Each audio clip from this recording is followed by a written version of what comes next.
This is The Neutral Position, hosted by Nick Palmisano, bringing honesty and reason back into conversation.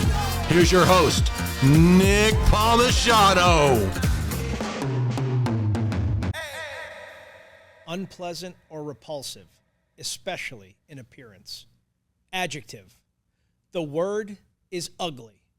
No, we're not trying to describe your mom or that terrible spring break decision you made back in the day. We're talking about the most heinous, eye-bending, gag-inducing dog chew on the planet. We're talking about ugly chews. To you and me, ugly chews are nothing to look at. You see, when you take cowhide, clean it by hand, and sun cure it with no chemicals, it doesn't look like a cute dog bone or rawhide, but it also doesn't sit in your dog's stomach forever or cause digestion issues.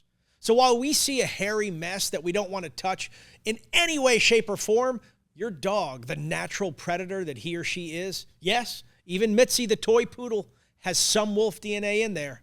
That dog just sees gorgeous, delicious, healthy nature. So when you're at the pet store scanning the aisle or you're online ordering the next tasty morsel for your canine companion to gnaw on, are you buying that cute bone or that rubber toy for you or for your dog? Because in your dog's world, that pretty, chemical-filled, tied in an adorable bow treat is a 6 out of 10. Tops. It's fine, it'll do, but it doesn't inspire. Why? Because to your dog, it's not natural at all. It's foreign. It's manufactured. It's a frozen dinner when you really want a perfectly cooked steak. In short, it's just not ugly enough. So if you want to give your dog the experience of a lifetime while Dreamweaver plays and the world moves in glorious slow motion, then get your dog an Ugly Chew at uglychews.com. That's uglychews.com.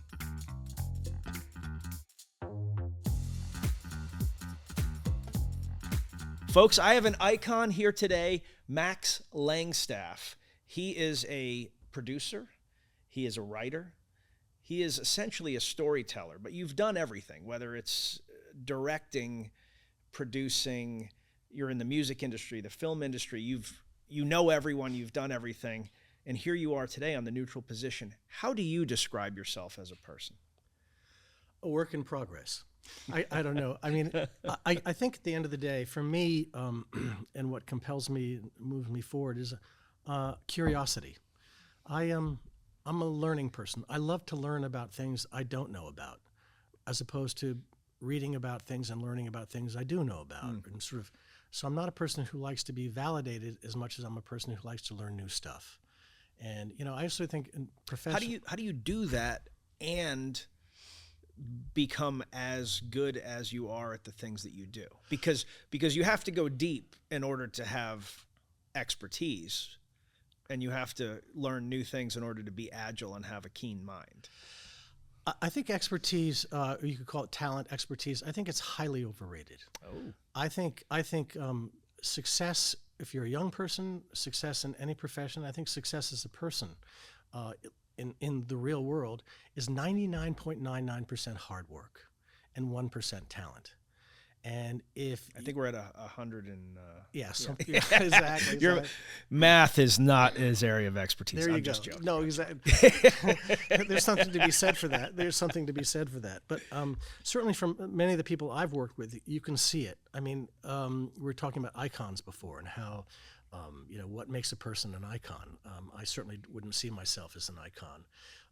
Gordon Lightfoot died today, and it's a real sadness for me. I worked with him, I knew him well, and an extraordinary man. And one of the comments he made that seems showing up in the press today is he kept saying, I don't know why anybody calls me an icon. I'm just a songwriter. And I worked at it, and I worked hard at it, and he did. And his craft the quality of his craft was an outcome of his hard work. Paul McCartney goes into the studio on a regular basis, every day. Not exactly every day, but every week he's in the studio, he's working on something. And you can imagine the amount of bad work that comes out of his brain, as for all of us. And then that goes through a filtering process. But what makes Paul McCartney so successful and the man he is because he worked so hard at it.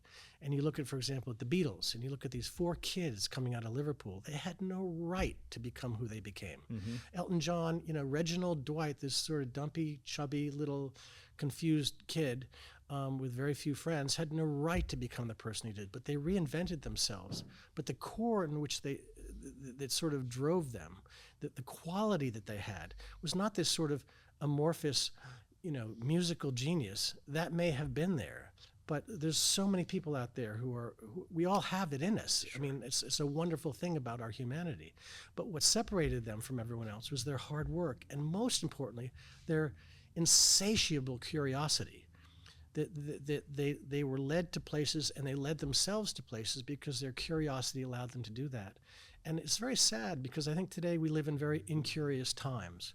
We live in a very prudish era. We think we're so liberal and so, freedoms and all that stuff. We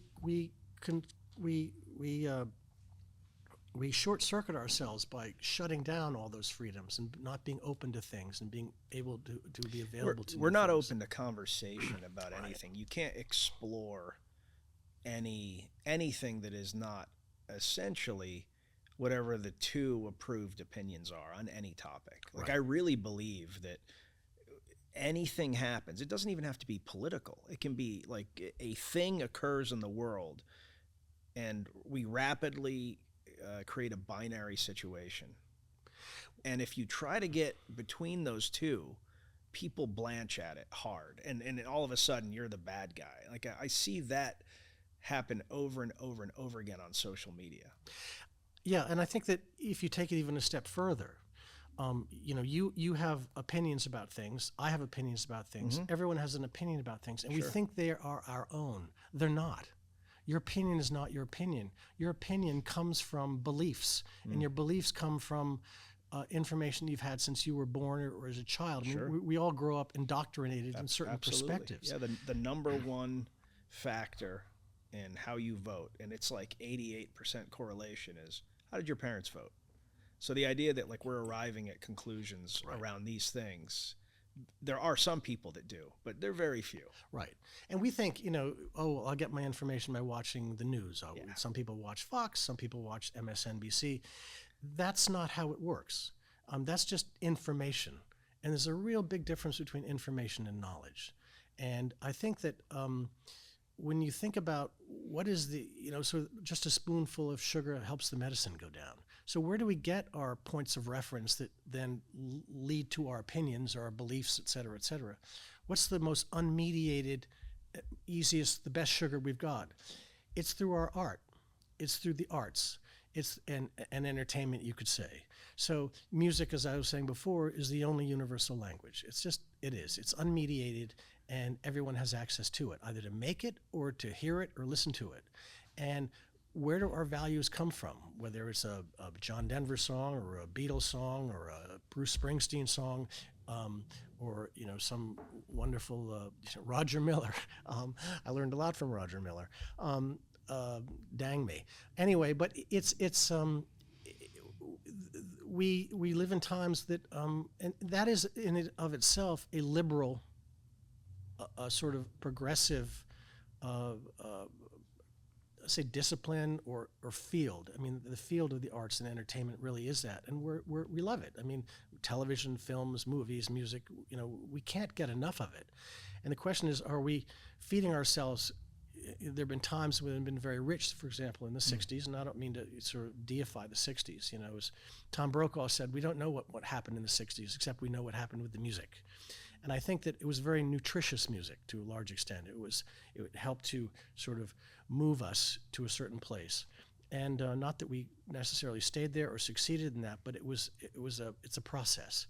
And we live in more fast food times today, where people want to be pleasured more than they're willing to be challenged in. That's right. And you have to be challenged first and foremost in how you feel and your emotions, not how you think. Lyrically, the music of the 60s is very deep. I mean, you're talking about meaty issues and there's raw emotion, but it's very critical of, not just the country, but, all kinds of institutions that, people had been comfortable with for years.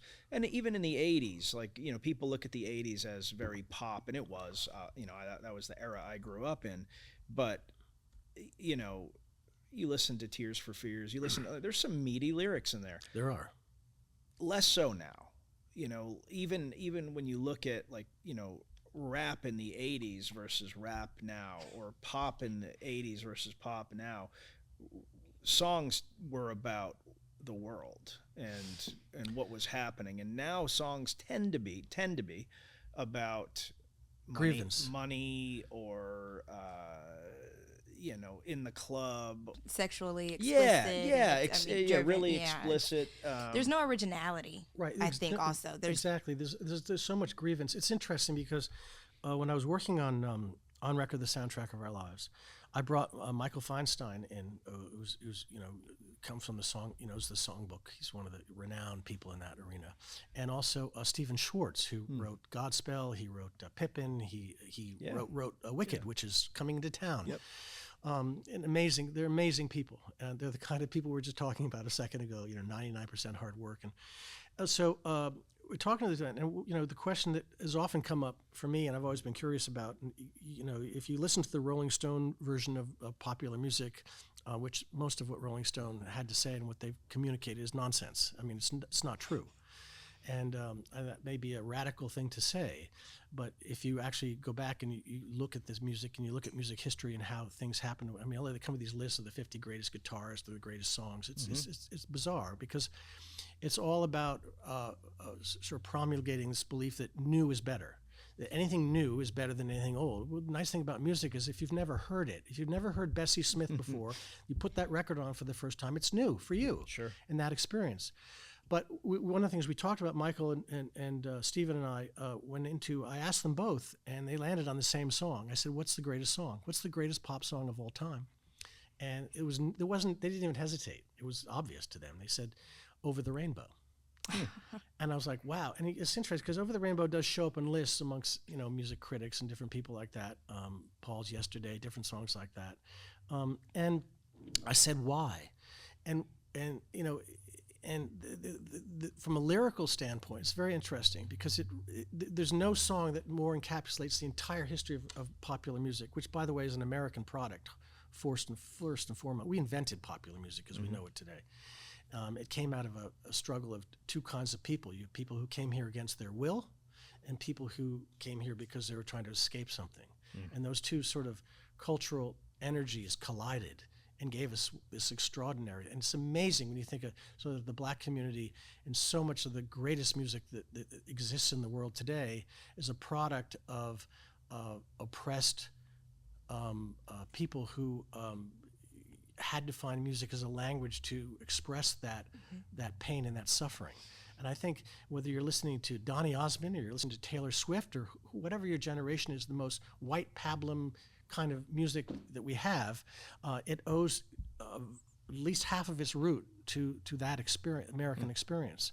So you can't really talk about these things about who you like today and who you don't like today, because the music you listen to is the music that comes on the radio, that you hear, it's produced for you. Somebody has to produce that. Sure. Somebody has to make that. They produce that music instead of this music. Why do you think that the music being produced now is so different than the music produced 1 or 2 generations ago? Because I think there's artists that still want to do all the things that were done in the 60s. Right. Yeah, it's not just the 60s. I mean, you look at the 60s and what made the Beatles so extraordinary, again, there were students of great music. These 4 kids came out of Liverpool who knew nothing from anything. And what they did is they became students of American music. They knew that. I mean, you listen to some of the Beatles songs, and you can trace back to Leadbelly, who spent most of his life in a prison, an Angola prison in Texas, I think, and one of our greatest songwriters. And nobody knows Leadbelly. Most people don't know Leadbelly. But the Beatles wouldn't have been the Beatles and been able to write the songs they did without Leadbelly. You can go back to, so you can go way back early before that. Eric Clapton, Eric told me that, for him, his mind was blown when he first heard Robert Johnson. Now, Robert Johnson only recorded 2 days in his entire life, and he was very timid and very scared, and so the recordings were sort of rough, but he said that he heard something he had no ability to process, and it was the fact that he couldn't process it and didn't understand it that compelled him to learn more about it. And now we think of him as the greatest living rock blues guitarist out there. So you think about what got Eric to where he is and who he is and what makes him so extraordinary. It's not Eric Clapton. As Eric would always say, if you want to listen to the blues, you want to listen to great blues, don't listen to me. Listen to the people I listen to. You have to go further back. And if we don't make those connections, and not just historical connections, but because they inform us and tell us who we are and where we've come from, I don't believe the civil rights movement would have, I don't know if the operative word here is succeeded, but would have amplified us and caused the cultural shift that it did cause, as imperfect as it was, without popular music. I think that's right. I mean, it was really, that was the one, again, it goes back to the power of music, and we've lost that power today. Yeah. Now it's just about entertainment. Before the show, you mentioned that, what good storytelling does, in particular, you were talking about music, is create a bridge to empathy, which I really like. I've never heard anyone say that before. And I think particularly as you talk about the 60s, the civil rights movement, you were able to put emotion that anyone can feel. And you can put when you're hearing a song, it's like reading a book, right? If you read a book and then see the movie, you're almost always disappointed because you had a vision in your head of what the characters were, of how it all played out. Well, the same thing is true with music. We see ourselves in the song, Right. And so, if you're listening to a song that you connect with about the civil rights movement, and you're putting yourself in someone else's shoes, that is an emotional connection, which is really how, we talked about this already, which is what drives most of us. If John Denver said to me that, and we worked together a lot, and he said that they weren't his songs, the songs he wrote. He said, the moment I've written them, they're yours. And they live or die or succeed on whether or not that song speaks to you. And I think that, so for me, whether I'm doing a film or whether I'm doing television or music or a book,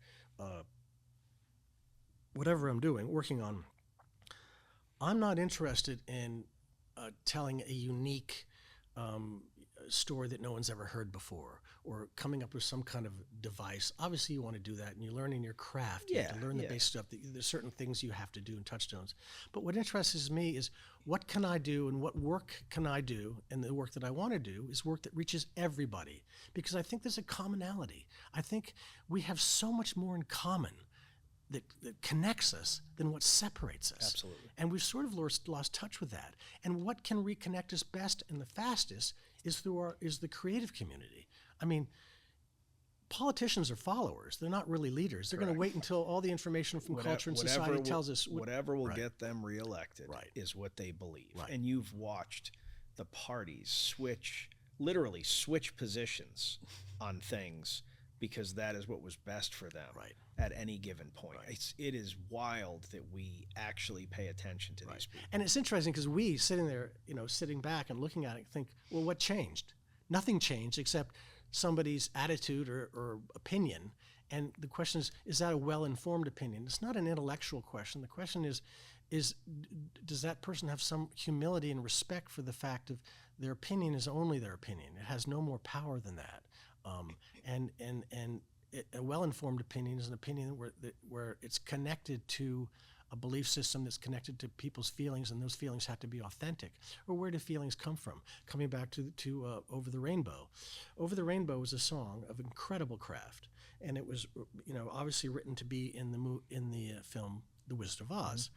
When the two guys who wrote it, whose names for whatever reason is completely escaping me, I'm having a brain melt, wrote it, the lyricist said to the guy who wrote the music, he said, I don't like this song. This is not a song for a little girl in Kansas. It's not going to speak to that. It's not authentic. And he kept playing it in a very stentorian kind of way. And finally, so they were having trouble with this song. It wasn't really working. And so they decided to go over to their friend Ira Gershwin's house and said to Ira, can you help us with this song? We've got two problems. First of all, one of them said, I don't like it. And the other guy said, I think it's a pretty good song. And Ira said, it's a great song. She said, but play it in a different style. Don't play it sort of that way. Play it in a more sort of like a young girl. Sing-songy kind of. More pop style. So he did. And he said, and then the lyricist went, I get it now. And then they couldn't come up with the end, and it was getting late at night. So Gershwin was like, "What's the matter with you guys? Come on, let's finish the song."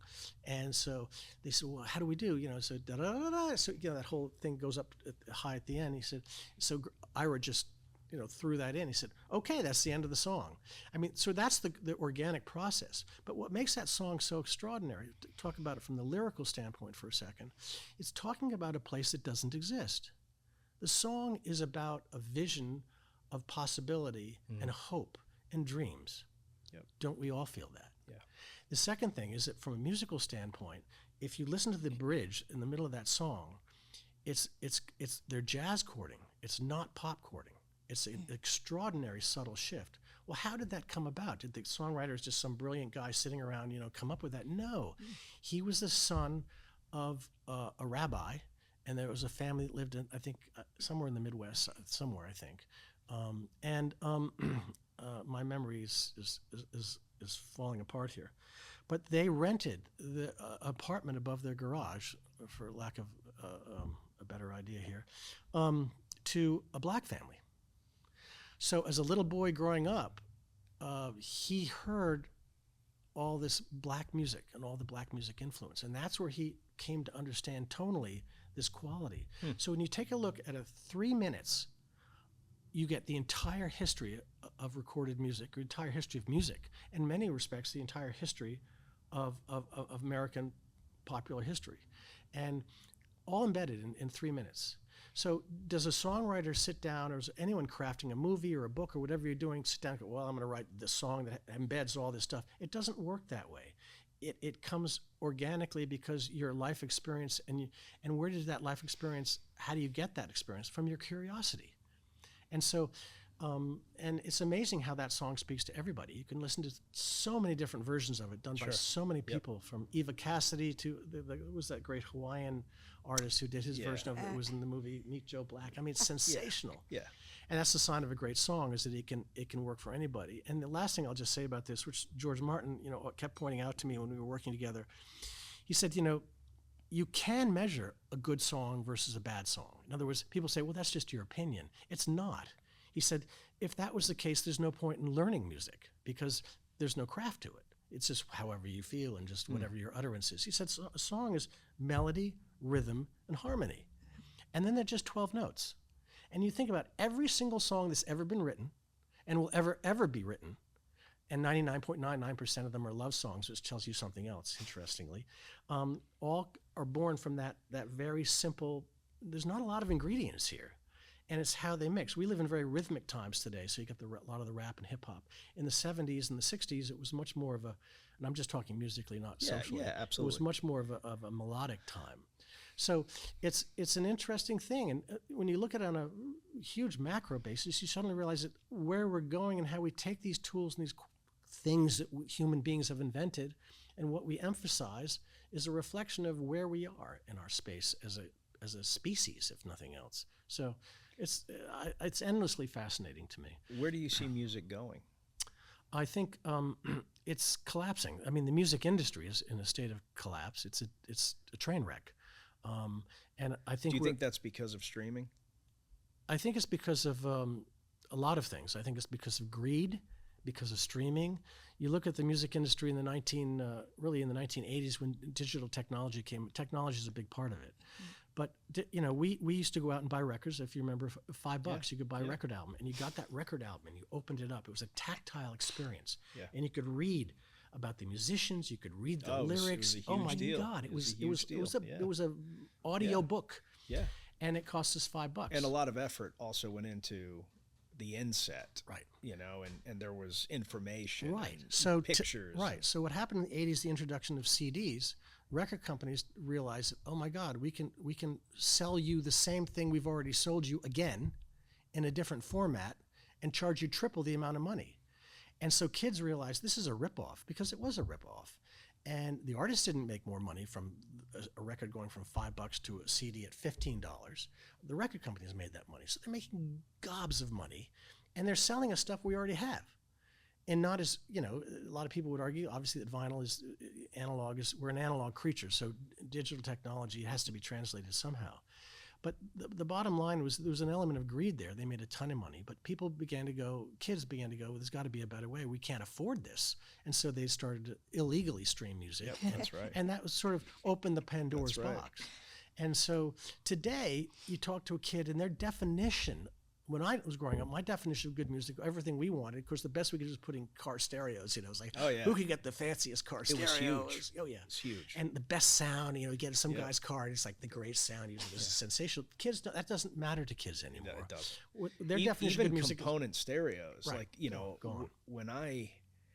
one of the things, you know, I got a paper route, so I could buy, you know, like a receiver, right. You know, and then, you know, and it was just a receiver. A receiver. And remember receivers? Yeah. And then it was like I got the tape deck, and then, you know, CDs became big, and then it's like, oh, I've got to get a CD player, and, you know, speakers, and like everything was a component. And when I became an adult and I joined the military and had real money for the first time, I put a lot of money into a stereo. Of course, I mean, like a lot of, like I still am. Even by today's standard, like too much money. And now, like I plan on doing that again when my kids are all older, because they'll just abuse it. But now, you know, most people do not have anything comparable to what. Well, and you know, and some of it's driven by industry, and some of it's driven by changing attitudes. It's interesting because my wife, we had to get a new car, and she said, "What kind of car do you want to get?" And I said, "I don't care what kind of car we get, but it has to have a CD player in it." And she thought that was hysterical. First of all, she didn't believe me. And so she went on the internet and started to look up cars and went to all the car dealership sites and everything else, and trying to find any car. They don't make a lie anymore. They don't. So we finally found a car. It was a Subaru. And who can't love a Subaru? Come on, let's get with the program. And so they still make one model that has a CD. So guess what? We bought it. That's amazing. And they thought, everyone, people think I'm crazy, but it's you know, I can get into the technology of the difference between a full audio sound and sort of what you get on an MP3 or MP4. Yeah, it's not the same. But for kids, the point I was trying to make is for kids today, their definition of good music has nothing to do with music. It has everything to do with convenience. Is it transportable? Can I deal with it quickly and easily? There's no more trading 45 RPM records with your buddy down the street. You know, you sit there with a little thing. It's now about instant gratification. And what happens is, talking to my own kids, that they don't. They'll hear a piece of music on the radio, wherever they get it from, I don't know where, and they'll love it. And they'll love it for a couple of weeks, and then they'll dump it off their playlist. Yeah. They don't know who the artist is. They don't know who the musicians are. No connection. They don't care. Yep. So when we bought Sgt. Pepper's Lonely Hearts Club Band, you know, what was the ear candy was probably something like With a Little Help from My Friends. Oh, who couldn't love that song? That was just cuckoo. And but. So you bought it for that, and for the first couple of weeks you played that over and over, and you moved the needle over. But then you were forced to, but you have to listen to some of the other songs on the record because it was inconvenient enough that you had to. And all of a sudden you go, after a couple, you go, wow, this is a really cool song. Yeah, you get used to it. You get it, and you explore that. And so that whole quality of exploration in music and learning about, you know, if you value an artist, you have to value their vision. Yeah. And it's not just about, anyone can write a song with great ear candy, and AI, of course, is going to make that ubiquitous. So it's another issue. I miss albums, like truly albums, where, you know, this is something that I don't really see anymore, but like one song literally might flow into the next song. Right. Like there is almost no break in the song. It picks up where the other one, like they are unique songs, but it's almost played as a, you know, continuous. Right. I was in Nashville recently, and I just produced a new artist. His name is Benza, Benza, and he is spectacular, talented. He can read and write music, jazz, pop, rock, whatever you want, classically trained, keyboard and guitars. And so we went in and produced some tracks of his. He couldn't get arrested because he didn't have any connections, and so somebody stumbled upon me, and I heard his stuff, and I was shocked. And I wasn't sure how he'd respond to the process. And the only kind of music he'd ever made was in his living room with his Mac computer, you know, sitting on his bed and pulling all these little bits and streams and things of music. He'd never been in a studio with real musicians. And so I made sure we brought in the best. I thought, well, if you believe in this kid and expose him to world-class players, and so he can get the richest experience. So we're working on this record. We finished the record, and of course I kept thinking we're going to do 12 songs or 14 or 15. I think we did 18. And people kept saying to me, "Well, why do you have to do these? Why do we have to do these many songs, Max?" And I kept saying, "Well, that's what you do. We're making a record." He goes, "What do you mean making a record?" And what do we? Nobody buys records anymore. And we finished the whole thing, and now I'm sitting there going, "Okay," and I have visions of the album cover and all the liner notes and all this stuff, and people are looking at me like I'm daft because it's sort of like that. That's not, we might send a song out on the internet or send 2 songs out on the internet. Now, there's the entire tradition that we've had since the inception, in the early 19th century, or 20th century, is over. And so even if you produce this material and get it done and it's fantastic, how do you get it out there in any kind of coherent fashion where you, the consumer, can go, "Oh, this is an interesting artist. I'd like to get to know their work." I'm going to follow Jackson Browne because he has a sort of thread, the quality of his work that is just wonderful. But kids don't do that anymore. They just, it's just this stuff comes, and then they think, "Well, this is what I like." No, this is what you're given. If it was given to you in a different way, in a different fashion, it might stimulate a greater involvement and curiosity and a relationship with that music and speak to you in a richer way. Anyway, enough of music. Well, it's interesting though, because vinyl sales are up, which is shocking. Shocking and wonderful. And I know we talked earlier about Taylor Swift, but I believe that she just sold more vinyl than anybody has ever sold in history. This I don't know, and there's much I don't know, so we understand each other. We could go on for two days about how much I don't know, but I didn't know that. So I think that the thing that you checking this for us? Yep, I'm trying to get the from data. From a technological standpoint, it's a little deceptive, because when you were a kid and you listened to a vinyl record, it was an analog record. You put that record on. That's right. Right. So you buy Taylor Swift a record today. It's a digital record. The actual recording is digital. It's not analog. And it's placed. It's simply a vehicle by which, and the other thing is really even more bizarre than that, it's become a fashion trend. So more than 50% of all vinyl records sold today are sold to people who don't have record players. Really? They don't listen to them. They put sad. them on their wall. It's sad. That's sad. They're just for decoration. Yeah, It's there's just some kind decor. of a social status. It's weird.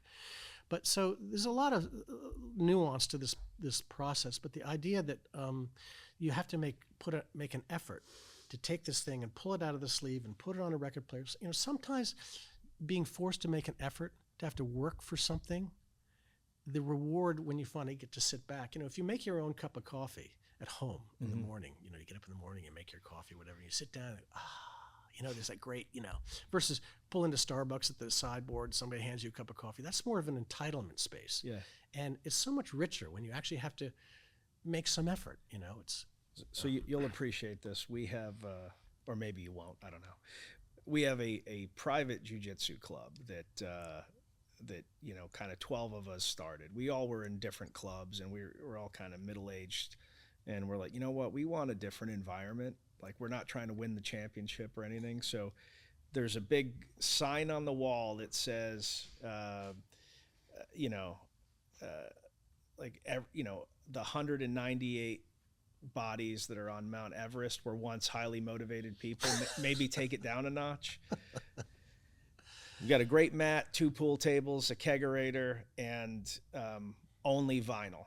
So we have a big vinyl collection there. You're not allowed to play mixes. You're not allowed. It's like you pick an album, you put the album on, and that's what we're rolling to. If this is what it means time. to take up jiu-jitsu, I'm in. I thought it was something else, but I'm in. This is middle-aged jiu-jitsu. You can go be hardcore with someone else, but we have a nice group, and it's grown. The club has grown a lot. But it's very, very tongue-in-cheek. We call ourselves Black Dragon Fighting Society. Oh, fantastic. Fantastic. Wow, that's amazing. Yeah, but all vinyl. I would like to just say, on air to you, thank you for your service to this country. It's my pleasure. It's you say that, but this is another myth about America. And one of the things that irritates me, we can get into guns if you want, but is we think in our Constitution, whatever, that our rights, the rights that we have and the freedoms that we have are God-given. I would argue that they're not God-given. I'm not sure God operates on that level, but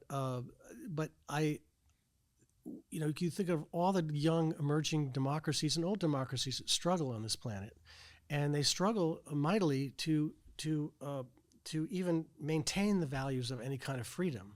To a largest part, they're unsuccessful at it because they don't have, they can't defend those freedoms. We're the most powerful country on the planet, and we're able to defend our freedoms. So we can have this piece of paper that says you have these rights, those rights, or whatever rights. But the only reason why those rights actually exist and are real is one, because people care about them and they matter, and it's reflected in the fact that we have a military that will defend those rights. And I think we forget, because it's a voluntary conscription, and then it's not really voluntary, because when you look at it sociologically, the kinds of people who tend to go into the military are people who are looking for their own freedom and their own escape from their so that's difficult situation. That's so actually, I think it's just so powerful. I want to chime in there. It's actually not entirely true. Okay. So there is a belief that people join the military because they don't have other options, but actually, most people that join the military are successful kind of middle class folks. Right. You don't tend to see a lot of high wealth individuals join. Right. But the military primarily comes from the middle class, Right. and of course the lower class. Everything comes from the middle class. Right. And it's interesting. My father fought in the Second World War. Mm-hmm. His brother fought in the Second World War, and my other uncle, all three of them, fought in the Second World War. One was at Curtis Music Institute in Philadelphia, and he'd spent his whole life training and working to become a musician.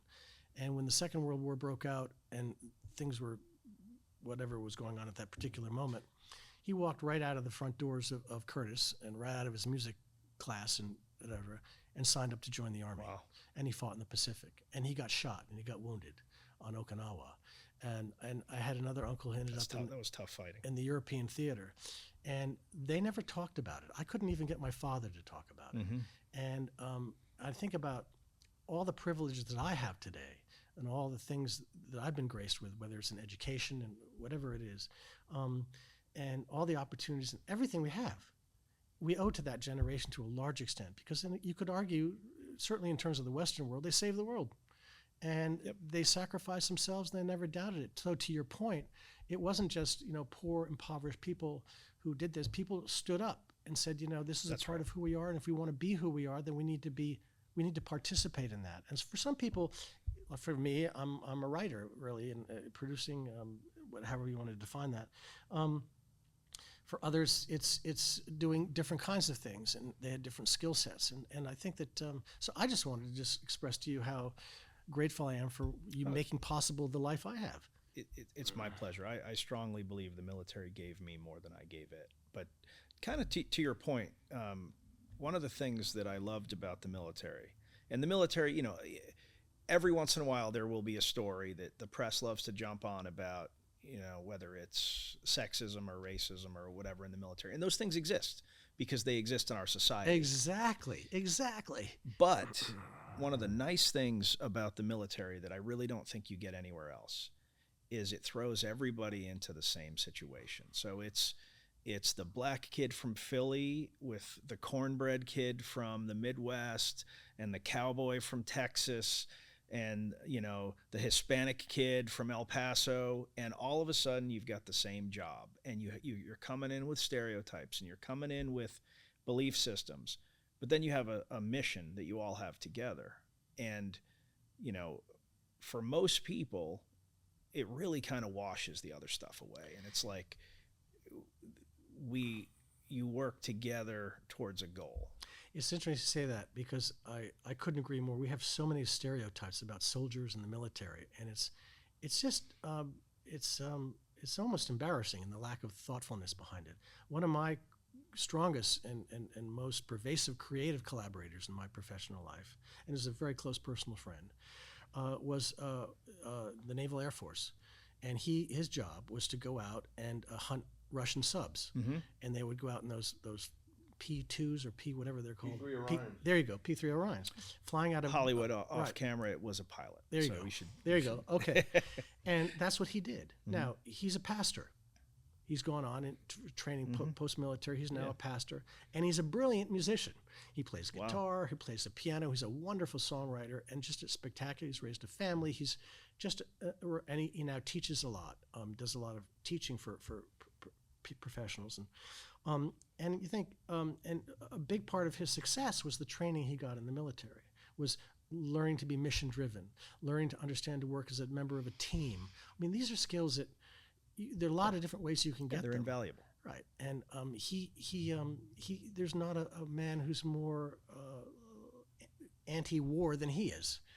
Not because he's got to throw up a flag or throw up protest signs. It's just because he understands that his job was to be the last bulwark against the worst possible outcomes or situations. And I think that we tend to think, oh, you're in the military. That we sort of categorize people in our culture that way. Someone different. There is no them. It's us. That's right. It's us. They're our community. It's us. That's right. I agree. Yeah. So, how did you get started in all this? I don't know, except to say that I was never outcome driven. For me, when I was a young person, really starting as a teenager, I was always drawn to certain kinds of things. I sort of tend to see the world through an emotional context. Some people perceive the world visually. For me, everything's emotional. And I don't mean it in sort of some weird way, but everything I experience as a person is an emotional experience. This meeting, this interview is emotional. My relationship to this mug of coffee is sort of got emotional. How do you feel about that mug of exactly. coffee? It feels good. So it gives me and so I'm always sort of on the lookout or sort of feeling a very strong natural empathy. I've always sort of had that. But as a young kid, as a teenager, that's a dangerous sort of space to be. So I didn't always fit in as a kid. I tended to like things that other kids my age. I wasn't, teenagers tend to want to be like everybody else. Sure. And I didn't. And it wasn't that I didn't want to be like everybody else. I did want to be like everybody else. You but just weren't. I just weren't. Other things interested me. Yeah. And I think that's most people, but very few people have the courage to just be who they are. It takes a long time to figure out who you are. Right. It's not a decision, and it's a process. And I think that to me, you could say the definition of great parenting. My parents were terrifically, you could say, progressive in the sense. They weren't some kind of whack-a-mole left-wing nuts, but they were progressive in the sense that I grew up in a family where, first of all, it was a matriarchy, so the women were in charge. Keys to a successful marriage. Max, the women are always. I know the keys to a successful marriage. If you're a guy, is know you're not in control and be happy about it. A lot of guys can't get there, but it's. My parents wanted to make sure I could have the best education money could buy, and they did what it took. And I'm profoundly privileged that way. I got a world-class education. And the second thing that was sort of embedded in me very early on as a child was, for whom much is given, much is expected. So I was always grew up with the belief that because of you could argue, privilege that I had growing up with a great education, I had a responsibility to get myself involved in things more important than me. And storytelling just sort of came naturally to me. And you have moments in your life when you have, I call little epiphanies throughout your process. I did not go to school thinking, oh, I want to be a great writer. I want to be Herman Melville or Mark Twain. That wasn't the case. I was just going through school like we all do, going whatever, not really, and not worrying about figuring it out. My parents didn't worry about my figuring out. They weren't like, you need to go to college so you can get a career. They wanted me to go to school to learn how to think. Yep. And that's huge. So exactly. I talk to my kids about this all the time. It doesn't matter. I believe that there are only a handful of actual skills. I think there is oral communication, written communication, math, and analytics, and everything that is actually. And lawyers. No, I'm just kidding. I think if you want to be a lawyer, you want to be a doctor, you need to go to school for those things. Exactly. But everything else, my wife's a nerd, and she tells our children, I really need you to understand, she's a total nerd. She tells our kids that they should think of themselves as Dungeons and Dragons characters. There you go. And every time they take something on, they should take it on with the intent of up-leveling their character. But nerdy as that is, I think it's a good way of thinking about it. Do you remember when we were kids growing up? And I don't know how, maybe I'm dating myself horribly, but when I was growing up, we went through this whole phase where it was the me generation. Mm-hmm. We were all obsessed with, well, who am I? Yeah. What am I all about? And as teenagers, we'd be running around and go, well, that's not how I feel, and that's not who I am. In a weird way, we're sort of in that space again with all these different people needing to self-define as whatever they are. Don't self-define. You're a human being, and be your best self, whatever that means. Yeah. My grandmother said to me, she used to infuriate her about this whole me generation thing as we teenagers running around going, well, and she said, if you want to understand yourself, because, as a teenager, there's the profound angst, at least I went through that. It was horrible. She said, it doesn't have to be horrible. It's only horrible if you focus on yourself. Get yourself involved in something more important than yourself. And it doesn't have to be like Meals on Wheels, which, by the way, is a fantastic thing to do. It can be as simple as work on a project that you're inspired to work on that takes you out of you and is something more than that. And so I cling to that. I always tell that to kids when I'm teaching things like that. It's off-putting. People that are, teenagers, you expect it. Right. But when you get into your 30s or 40s and beyond, like when people are still completely enwrapped in themselves, it's off-putting. It's like, I don't know how you're here, with all the wisdom and knowledge and time. It's a waste of biomass. How are you still here? Right. Yeah. Right. Exactly. No, it's funny, but because E.O. Wilson, the great, he sort of, not invented, but he sort of defined the field of sociobiology, one of the great scientists. He just died. And, he made a great comment, and I actually have a quote of in my book about what he wrote. He said, if human beings disappeared tomorrow on this planet, it would have almost no impact, except things would get better. Yeah.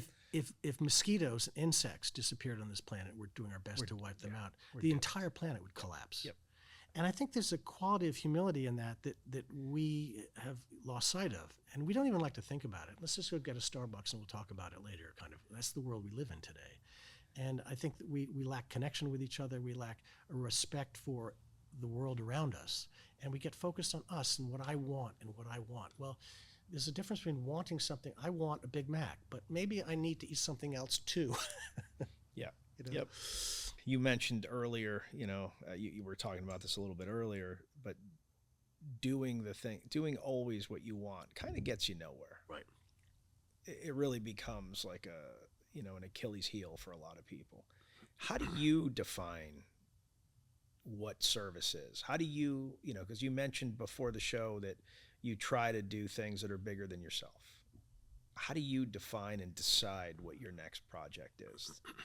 I don't so much. Is it they appear. I've had magically. Well, I've had four or five dogs and a few cats in my life, and I've never bought one. They just literally come out of the woods. They show up somewhere, something's whatever, and I don't know what that energy is or where that comes from. But that's sort of, and for me, it's a highly intuitive space. So, for example, the book that I just completed is. So, do you want to talk about the book? Oh, I'd love to. But people always say, well, how did you get started in that book? It's an outcome of a process that could have started 30 years ago. And you don't realize that you're working on your book or you're working on something or something's going that's feeding something that's going to show up years later. I mean, I'm not sure that when John Lennon first heard Buddy Holly that he thought he was going to be a Beatle. It just became a part of what then formed as the Beatle. And if you talk to Paul, he'll tell you, well, their first 30 Beatle songs were just trying to be Buddy Holly. But it didn't start that way. They didn't sit down and go, oh, let's, I think that for me, and you do, it's a highly intuitive space, and I think there's a quality of allowingness and a quality of being in touch with yourself, which is important. I think there's so much anger in the world today, certainly in the Western world, because we've created all this great technology, all this stuff that does stuff for us, and we've lost touch with ourselves. And so then how do you fix that? Well, I think we have to. Good question. I think we need to pay attention. And I think the quality that's most missing, and it's a quality that I struggle with every day, is listen. We don't listen to each other. And music requires you to listen. The only thing music requires, for example, is time. A book, once it's written, it's out there, it requires time. If I'm going to read your book, I have to give it time. That's all you have to do. And you may not think you want to read that book. You may not think it's something that interests you. That's probably a good indicator that you probably should. And I think that it's funny about teaching. I have this philosophy about teaching because I went to a remarkable school in Vermont called the Putney School for kids. I know whatever. that. And you can't really. I'm a New Englander, just so. Right, there you go. Yeah, okay, good. Sure. You come from New England up I there? do, Of course, you can't get there from here. Yeah. The only people who breathe in at the same time they talk, it's really remarkable. Quite the old New England accent. But, you can't really teach somebody something. All you can do is guide them. They have to teach themselves. And their ability to learn, I think, is a reflection of your ability to listen, to allow things to come in, and the quality of courage. You talked about that at the beginning of our interview. You have to have courage. It's a scary thing. Life is a scary thing. This is a mess. Being alive on this planet, being in a conscious plane that we live on, it's a scary, messy thing. The thing is, it's supposed to be, and it's all going to be over in a flash, It moves fast. Yeah. The thing about life being messy, and the other thing about life is it's so very short. And so show some courage. Be willing to take risks. Be willing to try something. And, you don't have to be the best at it. I think a lot of people stop themselves. I have this philosophy, and I think it's something that I really hold on to for myself very strongly. Gordon Lightfoot just died, and he died an old man, 84 years old. But he was young once too. I think young people don't appreciate in our culture, unlike say some of the Asian cultures as an example, we don't respect the elderly so much. And to have been a young songwriter and had an opportunity to sit at the feet of Gordon Lightfoot and learn about his craft and what he did and how he did it doesn't mean that you as that person coming along has to do the same thing he did, but you can learn. Otherwise, you're out of crazy. But I think that the thing that holds people back, certainly in creatively, and I think it translates to other areas, and it's one of the strongest drivers for me. And I have to always remind myself of that. And Ernest Hemingway commented on it. But if you want to get good at something, you got to be bad at it. You have to give yourself permission to be bad at it. Yeah. And as a writer, what was it? Hemingway said, all great writers, their first draft is shit. Terrible. It's supposed to be, and that's okay. That is part of the process. We live in a world where everybody wants instantaneous. They want now. They want, they want a rock star to walk through the door. They don't. Nobody's willing to engage or respect the process, either the buyer or the seller. Yep. And so and if that's the case, we're going to get product that lacks nourishment, that lacks having gone through that filtering process. And, you only get one shot at this thing called life. And so what are we waiting for? And that's sort of my approach to things. I want to stay curious. I want to stay young because otherwise my feeling is I'm dead. What's the point? I'm just wasting space. Yeah. I have a friend that wrote a book. His name's Jason Van Camp. He wrote a book called Deliberate Discomfort. His essential argument is that, happiness and success all come from continuously putting yourself in a predicament where, you're uncomfortable. I'm so glad that you have just explained to me that I'm good at something. Maybe the book's about you. I used to think, people say, what I used to say, my gift, what is Max's gift? My gift is really my special, spectacular gift. I'm not sure how unique it is unskilled labor. I'm really good at doing something that doesn't require any skill, talent, or expertise. And I just push my way through it and do the best I can. I don't know what else you got. Well, it's interesting. So, I have now gone into a couple of industries where I have literally no experience. So my first company was... Isn't that fun? It is fun. Yeah. It is fun. And didn't you learn so much more from that by going into something you think you knew something about? A ton. Yeah. Yeah. Exactly. So I went to, I got out of the military. I went to business school. I learned what you were supposed to learn. I got a Fortune 100 gig. And then I was bored, so I started a hobby. And that hobby was an apparel company. And that ended up being my first foray into, true entrepreneurship. I knew nothing about apparel. I mean, literally nothing. And the learning curve. You've learned a lot looking at, at least you're dressed and you're wearing shoes. I'm wearing clothing, which is a Exactly. step It's a up. start, right. But then, the same thing, with Hollywood, right? So, we made a film called Range 15 on the tail end of owning the company Ranger Up. And we tried to get it made in Hollywood, like the normal way, and got rejected because our premise was essentially like it was a ensemble comedy of non-actors, but we were all personalities on the internet, and we got laughed at. Is this another jiu-jitsu club you're in, or is this? No. This is, Because I want to be in that club too. so I didn't know what I was doing, and we were like, well, if they're not going to give us money, then we'll raise it, on like Kickstarter. Right. And we did it on Indiegogo, actually. And we ended up raising like, $1.5 million, which was enough to make our indie film and then some. So we go and we make this film, and everyone's like, all right, you made the film. That's adorable. And we were the first and only thus far independent film ever to top the charts on Amazon and on we got second on iTunes. We Congratulations. well, Fantastic. But my point is, we didn't do anything the right way because I didn't know what the right way was. Our team did not know what we were supposed to do. So we sold the movie the way that we would sell apparel, and the way that we built up an audience, and we had, kind of leaders in every state that were getting people to go to theaters. Right. And it wasn't, I guess it's probably almost ran like a political campaign more than it ran like a movie. But you're saying something that's really interesting to me. It's something I really strongly believe in, which I think is an element that's missing. What I just think I heard, you shoot me dead, is that, you went to school, you did what you did, you learned the rules, and interesting, uninteresting, usually less interesting than one would otherwise imagine.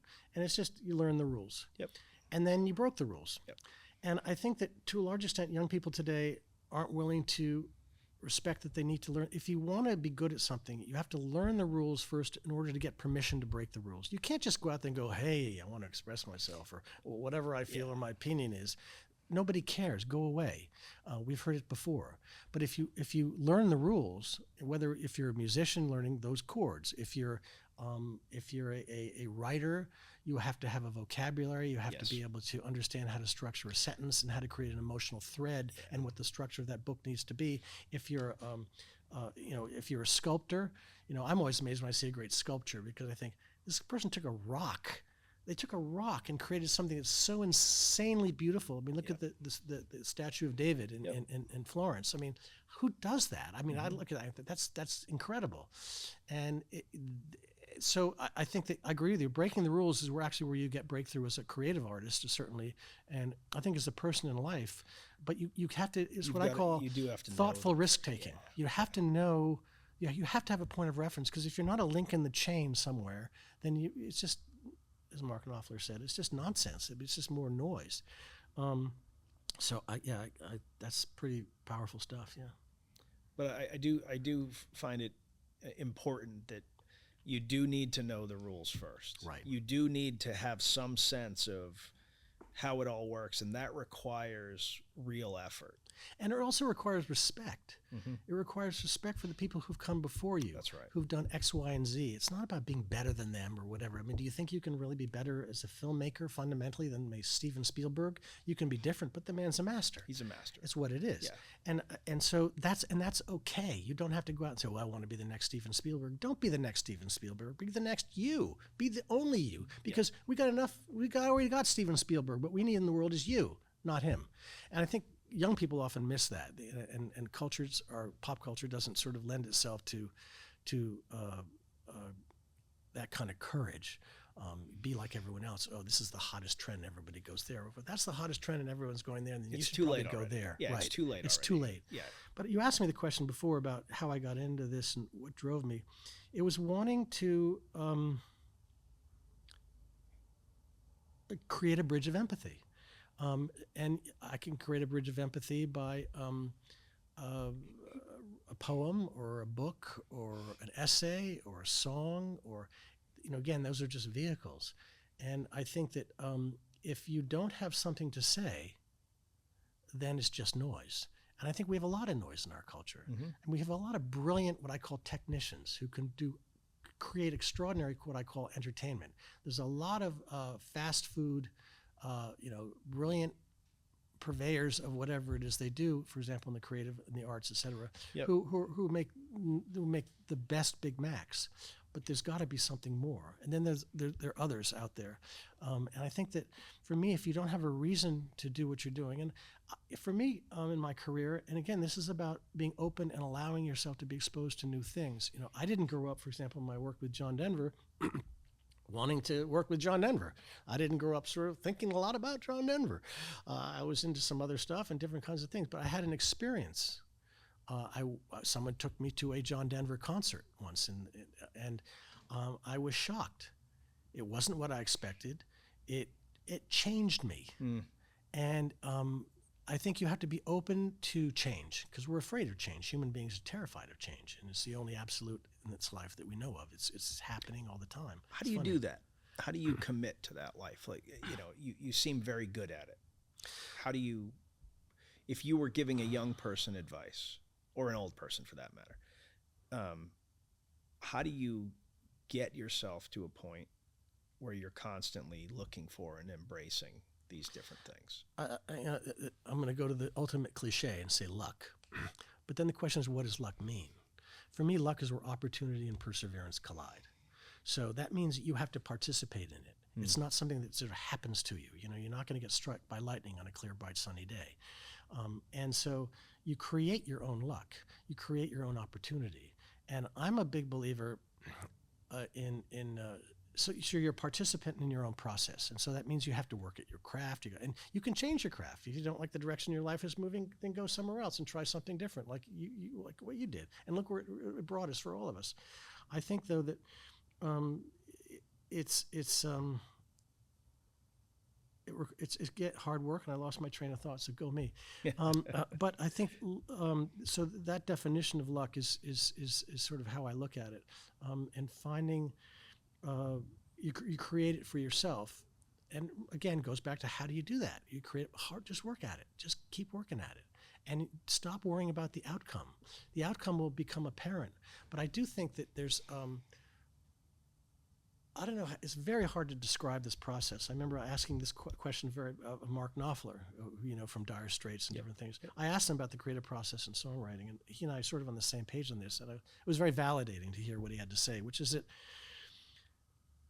if you put, energy is not a concept. Energy is real, and if you put energy into something, you're driving energy. You're driving force, and I think that.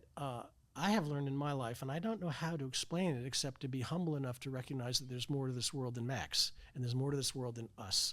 And whether you call it, belief in God, whether you call it sort of this, the universal something, however you want to define it, that's wonderful. You should express it the way it works for you.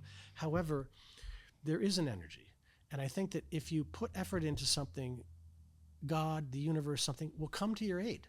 It happens. It's not like, let's help Max out. It doesn't work that way. But there's a cumulative quality of energy that come all of a sudden. Yeah. But you have to light the fire. You've got to put the wood there. Right. You've got to build it. That's right. And my God, it's and all of a sudden you find yourself surrounded by something that you put some energy into, and then all of a sudden it's bigger than you. And isn't it such a wonderful thing? It's not about you. It's not that, but you're able to engage that. And so for me, like when I worked on this book that I just completed, I didn't set out to write a book. I didn't say, well, I have an ambition. I want to write a book. I want to be a writer. I want to be this or that. I was a writer and all that, but I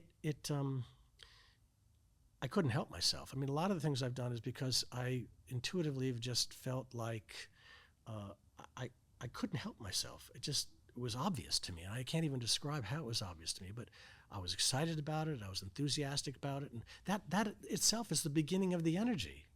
So follow your heart, because it will lead you to all kinds of cool stuff that you can't see right now. You know, as a writer, you start and you say, okay, I'm going to write. So this chapter is going to be about this, or I'm going to write about this, and I want to go from here to here in my narrative. And you're like halfway down your narrative path, and all of a sudden you find yourself veering off at a 45-degree angle to the right, and all of a sudden you find yourself writing about stuff you didn't even know you could write about, or things, or characters, or places, or ideas that come to you. And that's the fun part about writing, for example. And it happens in any of the sort of creative processes. The idea that, I have to control the process, or you have to know what you're doing in order to start, you're never going to start. Yeah, people think, people that have not written a book think that there's a clear roadmap. And don't get me wrong. I mean, the biggest part for me, is structuring the book. You have to do that. You've got to know where you're going and but the journey is not a straight line. No.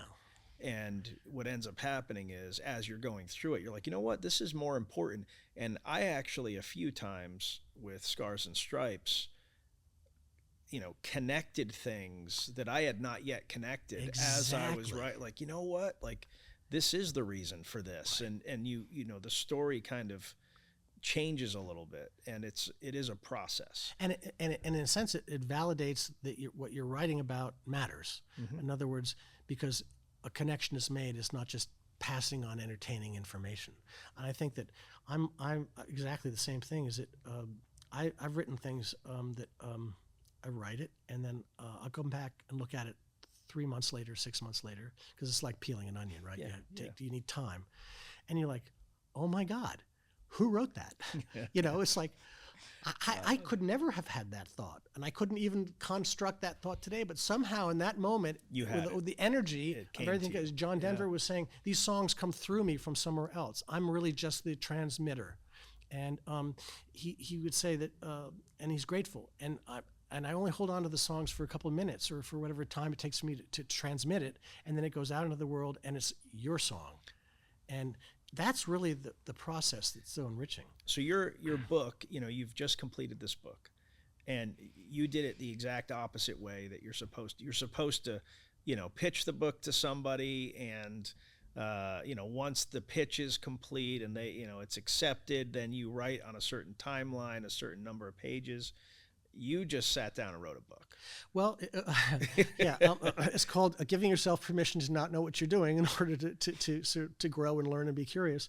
I could take the book was interesting because I started writing the book years before I realized I was writing the book. I didn't know I was writing a book. I was writing little essays, things I just needed to express. Some people do it through journaling. To yourself, or I had no audience. I had no audience for it at the time. It was just a very private space. And I wrote different things in, month of January, and there I sang in April. And just, I had no intention of, there was no ambition associated with it. There was no like, I'm going to write, It's just for you. Yeah. And just because I couldn't help myself. Climbing into the mess. And then over a period of time, a number of things sort of came about, and then I ended up in California, in Hollywood, and I thought, well, makes it sound like you got drunk one night in Minnesota. Next thing you know, you're in California. There's some truth to that. I mean, you nobody goes to California because or to Hollywood certainly because they think that it's the greatest thing that's going to happen in their life, and they do. They're doomed. You land there one way or the other, and if you've got some experience, usually against your will, but you recognize, you have to walk through it. Yep. So I was out there, and I thought, well, I had this idea for sort of something to write a screenplay, and realizing that about 100,000 screenplays end up on the major studios or the major agencies on an annual basis. And so you have no chance of breaking through. A lot of people think, again, about great creative work. If I do work and it's good enough, then I will get some kind of reward. People don't. That's not how it works. If it was, there'd only be 2 movies and 3 CDs released a year, or music artists, because it's about money. It's about who you know. It's about relationships and all that kind of thing. And mediocre's more often than not good enough. So you can let yourself off the hook. So I started to write this idea. I thought, this is great. It's a great commercial idea. It's wonderful. And I got into the screenplay, and after about a month, I thought it would take about 3 months to write it. Screenplays are usually 80, 90 pages, and I realized that I couldn't do it. And it wasn't going to go anywhere. This is becoming I was trying to manipulate so it would be something it wasn't. I realized I needed to, if I wanted to do this, I had to suss out these characters and go to certain places. And even then, so I had it sort of conceptually, and I sort of said, I want to write a book. I said, no, big deal. It'll only take me a year to write the book. 6.5 years later, here we are. But I think that, so I didn't approach it from a point of ambition. And then from a creative perspective, even then, I just didn't, I had all these different elements. I'd done some structuring and some ideas of some particular characters, but it just didn't congeal. There was nothing there. And one day I was in the mountains, in the Santa Monica Mountains with my dog, who happens to one of the stars of the book, Chemo, a real character. I don't believe in fiction, but anyway, that's another conversation. And this line came to me. I mean, literally, this is that whole thing about the energy. You know, if you're, I don't know if it's your subconscious is working all the time, you know, as Carl Jung or Joseph Campbell would talk about, but whatever that is, I'm walking down there with my dog, and we're in the middle of, actually on the trail in the mountains, and this line came to me. It was quite simply, sometimes the truth is best left unknown. And I just suddenly hit me like, it just, everything, the entire book just went, I mean, I had it in my head all of a sudden, the whole thing, and I literally grabbed Is that the dog. title? No. Okay. We'll get to that later. Okay. Or if you want to, you don't have to. I'll let you off the hook. But it's certainly the tagline, as you would say. It's sort of the driving line of it. And then, so the question is, where did that come from? Did my brain just sort of make it up? No, it comes a lot from my life experience and the trials that I've been through and the difficulties that I've been through. And I realized that it was a need to, and obviously it resonates with you, and if it resonates that deeply with you, you know it's going to resonate with somebody else. And just trust that. Don't go, well, is this, someone going to relate to that? Just go at it. Now, I brought to the table at that point a life of writing and working and professional work. So I had the craft skills to attempt it, as it were. And I just couldn't help myself. I sat down and I went like in a fury. And then you get it done and you think you're terrific and you think it's wonderful. And it's like, it's Ernest Hemingway, it's like this first draft is, but it makes perfect sense to you, Yeah. And then you go through a process, and I was very fortunate. An editor took me on who's a very renowned editor. And she just, I remember the conversation with her, somebody, a best-selling author had submitted my manuscript or suggested that she pay attention. So she said, yeah, submit it. But she said, I want you to know, if I'm going to read the first 50 pages, and if I'm not totally, engaged, I'm not going to waste your time and my time, because it's a competitive environment. Yeah. I'm like, oh God, I was like, oh God. So she calls me up one day, like 3 weeks later, and she said, I've read 38 pages. I said, this is fantastic. She said, I'll take you on. Great. I'll take you on as a client. That's great. I thought, wow, of course, again, this is that whole thing. I have no idea in the literary world how this works really, because I've worked sort of in other areas. And so she takes me on, and I said to her, so how long is this going to take? Take a couple months here to help me with the editing of the book and whatever. She said, no, a couple of years. It's a long book. It's an epic. We really have a lot of work to do. And I'm like, oh God, I didn't know if I could do that. But you realize the creative process and all of that. It's about peeling an onion, and you go back to the craft space, and you have to. And your ability, I think, to succeed and the ability to move forward is directly proportional to your ability to remove your own ego. And what amazed me about her, what you see about a world-class editor, because we think of editing as, oh, cut that, change that, move that around. It's not that. She cut copious amounts of my book without changing a thing. I read the edits that she recommended, and of course she'd recommend them and say, you really should do this. And I looked at and moved this around a little bit, and I look at it and I go, oh my God, you're just shredding my book.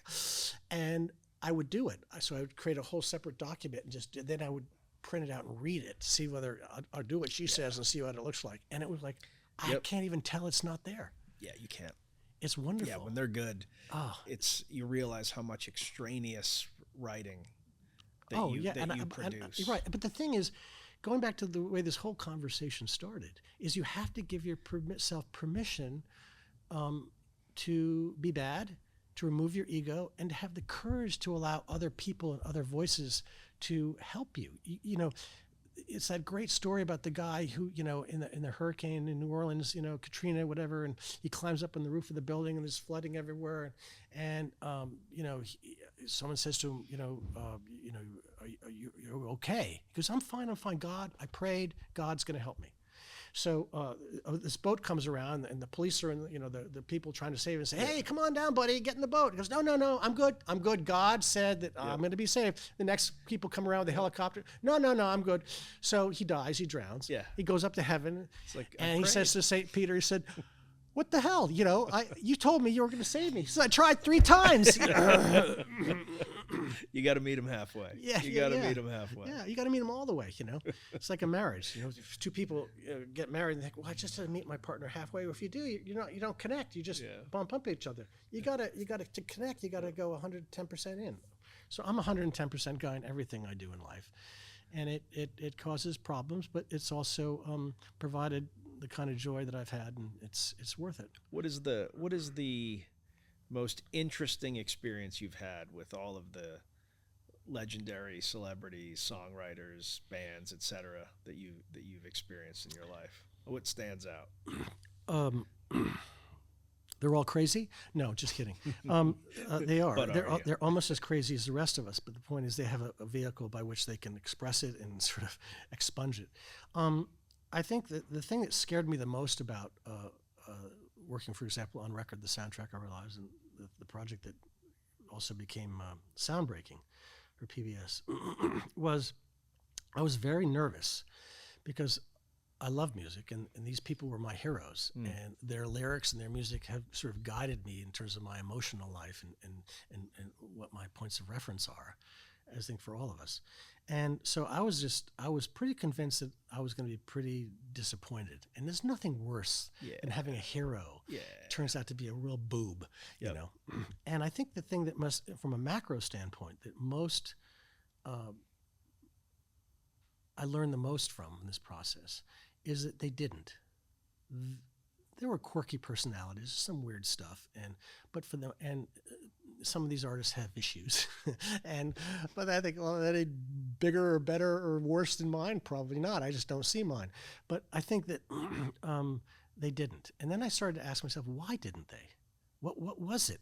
What is that thing that connected all these different artists? Whether it's Dave Brubeck or Paul McCartney, or whether it's Eric Clapton or John Denver. What is it? There's something they all had in common. And we can go back to what we talked about craft, and they all learned their craft. But then what drove them to learn their craft? Why did they do that? It was that innate curiosity. And so you get to a place over time, I think, as a master artist, in a sense, you could say. The time I spent with Herbie Hancock, we spent 3 hours talking about God, and it was profound. Most people, interview Herbie Hancock. They sit around and talk about his latest release. And so they loved that, and I loved that. And so I wanted to get to know them as human beings and how they saw themselves in the world and their expression. And they all brought an authority to what they did that was born from a very authentic and real place of hard work. We think about these people who pop up, even Taylor Swift, who pops up on tour, and all the absolute dingling. We've seen it before. For those who have been around long enough, there's nothing new here. But when the Beatles show up at Shea Stadium, and it's the first stadium concert of all time, and it's insane. People think, oh my God, they're anointed, and they just there's just this incredibly talented, gifted, insane people. Yep. No, you don't realize the years they spent toiling behind the scenes and learned their craft, so that when they finally did show up, where opportunity and perseverance collide, they had their lucky moment. And timing is everything. But I think that Eric Clapton and I'm not talking about personalities, mind you, but Eric Clapton and John Denver have everything in common. And so the question I think that I would ask myself is, what is that? What is it they have in common? What is that quality? Because what they do from all their years and all their craft work and all their experience, and the same goes for great writers and things like that, is that they're able to distill. There's a distillation process that goes on, and so their work is just plain better. And as George Martin would say, you can define it as better, the structure of the song, et cetera, et cetera. But and I'm just talking about songwriting because it's easy in these artists, but it doesn't matter what kind of music they make. It just doesn't matter. You can listen to, you never heard of Dave Brubeck. I don't know how many kids have ever heard of Dave Brubeck today, but you put on Take 5, you're immediately going to be drawn to it. But I can't write Take 5, but Dave Brubeck could. I mean, maybe I could get struck by lightning on a sunny day. But he arrived at Take 5. Of course, he didn't even write it. But you arrive in that space as a songwriter. Eric Clapton, Layla, whatever you want to look at. John Denver, Take Me Home, Country Roads. He didn't just sit down because he has some kind of God-given innate talent. These people. This is the other quality they have. They're no different from you and me. They're just like you and me, but what they were able to do and what they did successfully was harness their energy and focus and work at it and work at it and work at it and be bad and be bad and be bad and be bad. Eric Clapton for years thought he couldn't sing. He refused to sing. He wouldn't sing. So he played guitar in Cream and all the different bands that he was in. And he gave himself the permission, had the courage eventually to realize that he could sing, or somebody finally encouraged him to do that and took him to a whole nother level. And so it's you don't start out that way. John Lennon, Paul McCartney, George Harrison, Ringo Starr weren't born particularly talented or interesting, frankly. And they had no reason to succeed. These 4 kids came out of nothing, with nothing, in Liverpool. It was the hardship and the difficulties they had and their desire to find something to give their own sense of emotional support that they went where they went. They would be the first to tell you they're not the greatest musicians in the world. There are other musicians who are much, much better. They're not the greatest, they may not be the greatest songwriters. We would like to think they are, but the reality is what it is. That didn't matter. That doesn't matter. But they kept at it and they worked at it. And why did they succeed? Because they were so curious and they're interesting. These people who I worked with they're luminously curious and open and interested and courageous. That's really the quality. And whether you're a pipe fitter or whether you're a preacher or whether you're in the military or whatever you do in life, or you're a writer, it's those qualities that are going to enable you to have a voice in the world. And they took risks too. It was a big deal. We don't think about it as a big deal now, but it was a big deal to go from the Beatles, poppy origins to all of a sudden they're playing sitar. Right. Norwegian wood, or then, That's cuckoo for Cocoa Puffs. I mean, it's insane. It's insane. It's insane. And look I always talk about Paul McCartney's song structure, because most songwriters will write a song and there'll be the verse and then there'll be a chorus, verse and chorus, obviously in every song. And then there's a bridge. And, where did the bridge come from? That's a whole story. It's really cool. It comes from the Appalachian Mountains just up the street, the Carter family. But so they put in a bridge, an instrumental bridge or something like that. And then you come back out. What Paul does in his songwriting, particularly as he's matured in the latter part of the Beatles and then his solo work, is he literally will write 2 or 3 songs. You listen to something like Admiral Halsey, that song that was a big hit. It's a 3-minute symphony. There's 4 distinct melodies in that 3 minutes, and each melody is as good or better than the previous one. They're all super hooky. They're all amazing. And what he did was it's a radical thing to do. So he didn't just create a pretty bridge, some kind of extension. He literally attached pieces of completely different songs with a very simple connection. And so we end up with this song. You look at a song, an obvious example, you look at the original rock version of Layla, and you have that incredible, and then it switches over to the whole piano bit. That's a radical sort of thing, and we love that. And I think that, again, it's that risk-taking that you talk about, and the ability they would say, well, you can't do that, or you shouldn't do that. But, it's not just these guys in the 60s and 70s and beyond who took those kinds of risks.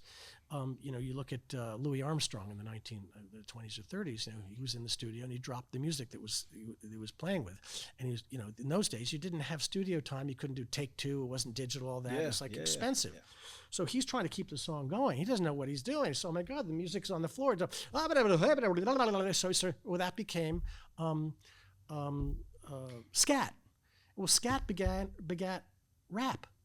Scat is sort of the first or, and so who's the progenitor of rap music? You could take it right back to Louis Armstrong without a second thought.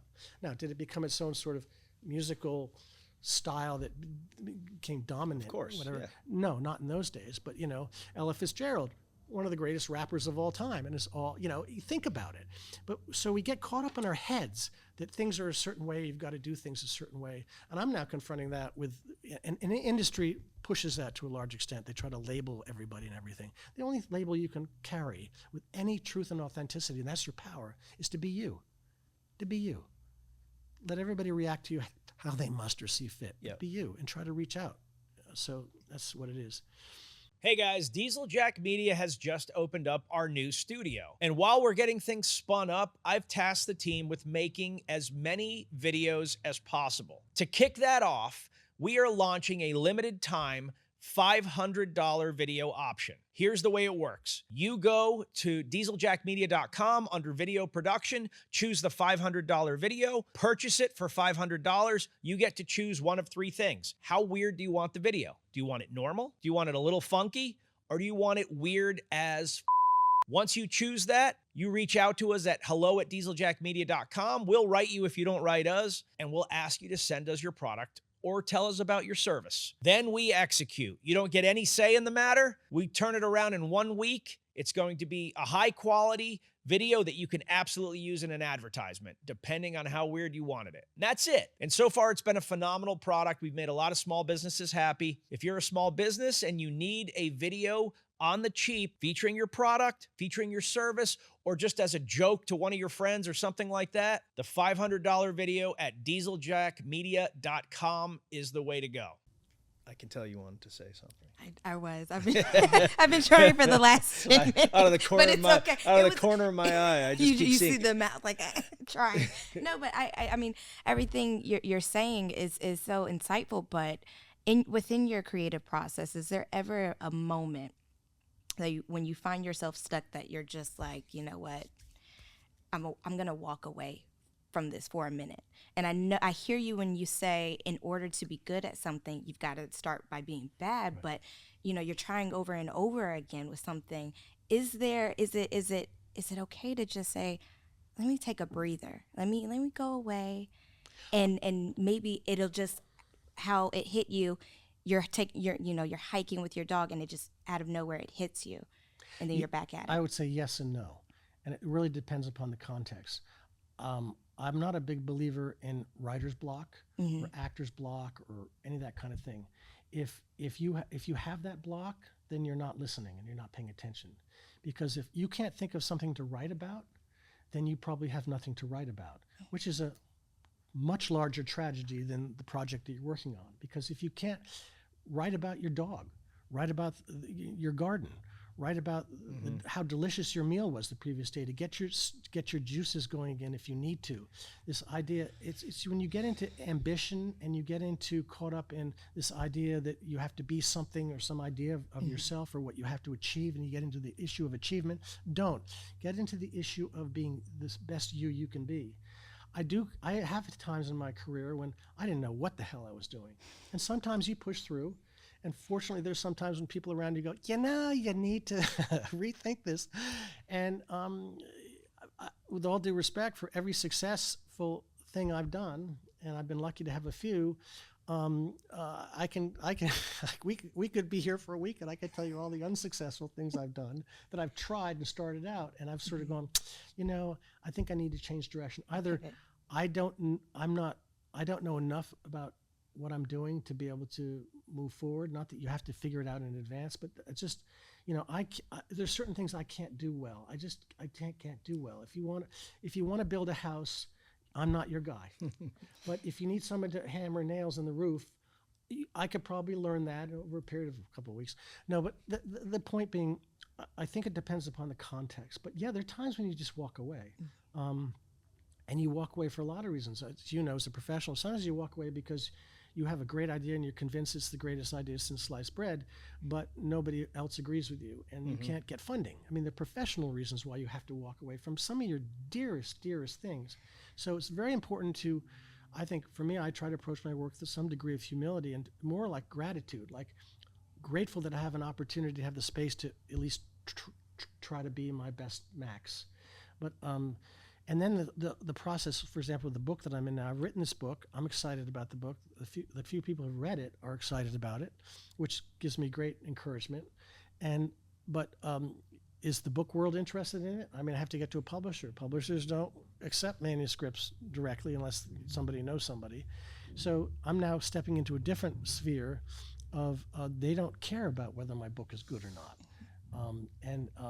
My ability to get this book published is really about whether I have sell it. Can you sell it, and do I have the right relationships to have a conversation with someone to sell it?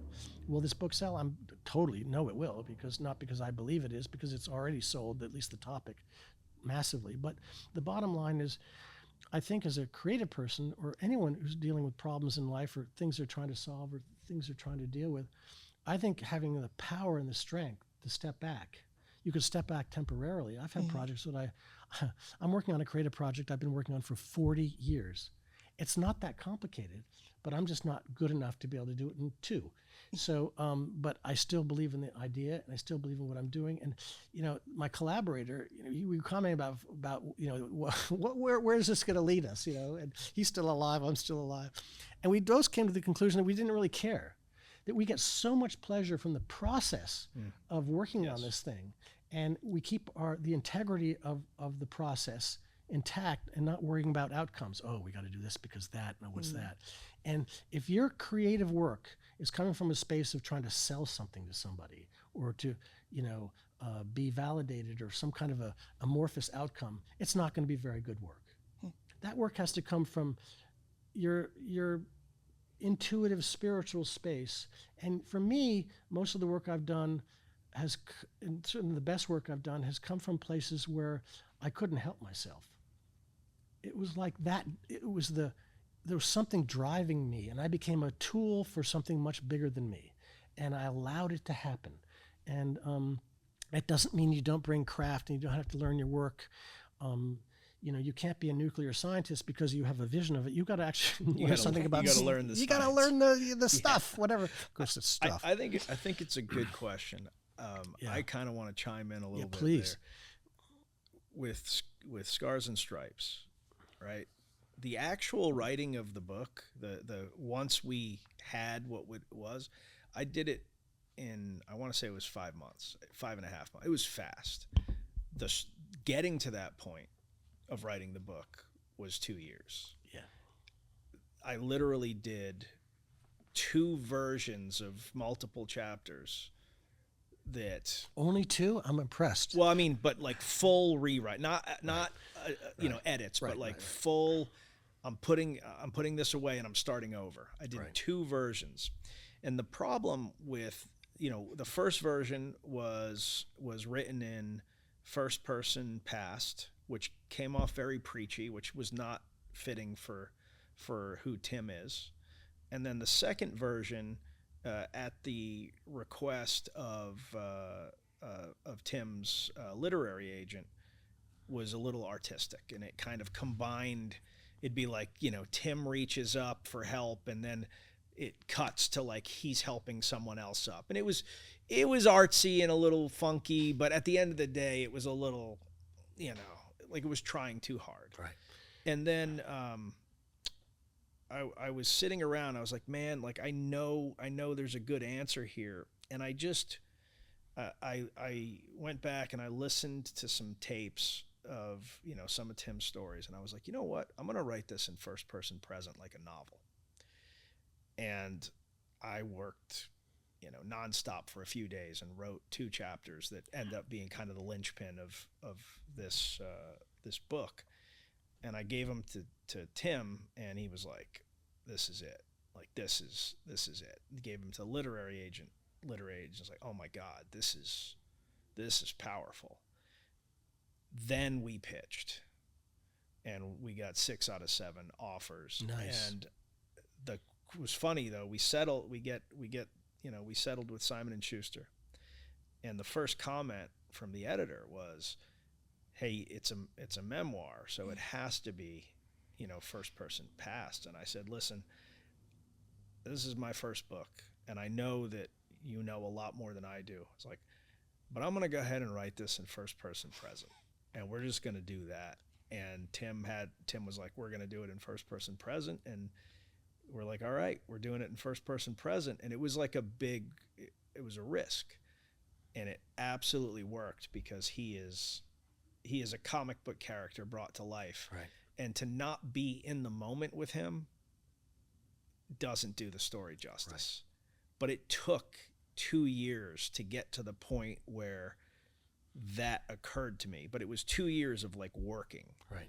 And if I had stopped and, just taken a beat, so to speak, I don't think I would have gotten there. Right. I think it would have been like, maybe the project isn't right. Maybe we shouldn't do this project. Well, that's huge. I mean, I think it goes to what you were asking, which is, taking a beat. I've had times when I'll be working on a chapter, I'll be working on something, and I get to a point where I can't do it. I sit there and I think, I don't know what to do. I don't know how to fix it. I'm not able to say what I want to say, and you have to walk away. And you do walk away. And then, 3 weeks later, you're at the grocery store and you're at the checkout counter, and all of a sudden, because it's in your subconscious, it's going on, all of a sudden, the solution is right there. And it's not a partial solution, it's a complete solution. You can't get in your car fast enough to get back there. And I think that's an important part of the creative process. Gordon Lightfoot just died, and I don't mean to keep focusing on him, but he's top of mind because I worked with him a lot. And he told me this great story about when you wrote the legendary song Sundown, which is a just insane killer song. Jim Gordon on drums. I mean, it's just nuts. And so he was very excited, and he had to deliver an album for Warner Brothers. And Lenny Waronker was the producer, and that was great. And so he had the title of the album was called, I can't remember, Sit Back Young Stranger, something like that. I can't remember offhand. And he was excited about that. And that was the album he wanted to make. And it was done. He had his 12 songs and ready to go. So he gets a phone call from Warner saying, Gordon, we need to talk. And Gordon's like, okay. And Gordon lives in Toronto. And Gordon's like the biggest selling artist at Warner at the time, really. I mean, for a period of time, everyone has their moment. So he gets on an airplane and goes out to California. And he said he walks into the corporate offices at Warner, and he gets into this giant, room with the board thing, and people are milling around, and the guy sitting at the end of the table, the head of the marketing department, sitting there, goes, Gordon, did you graduate from high school? Yes. So were you any good at math? I think so.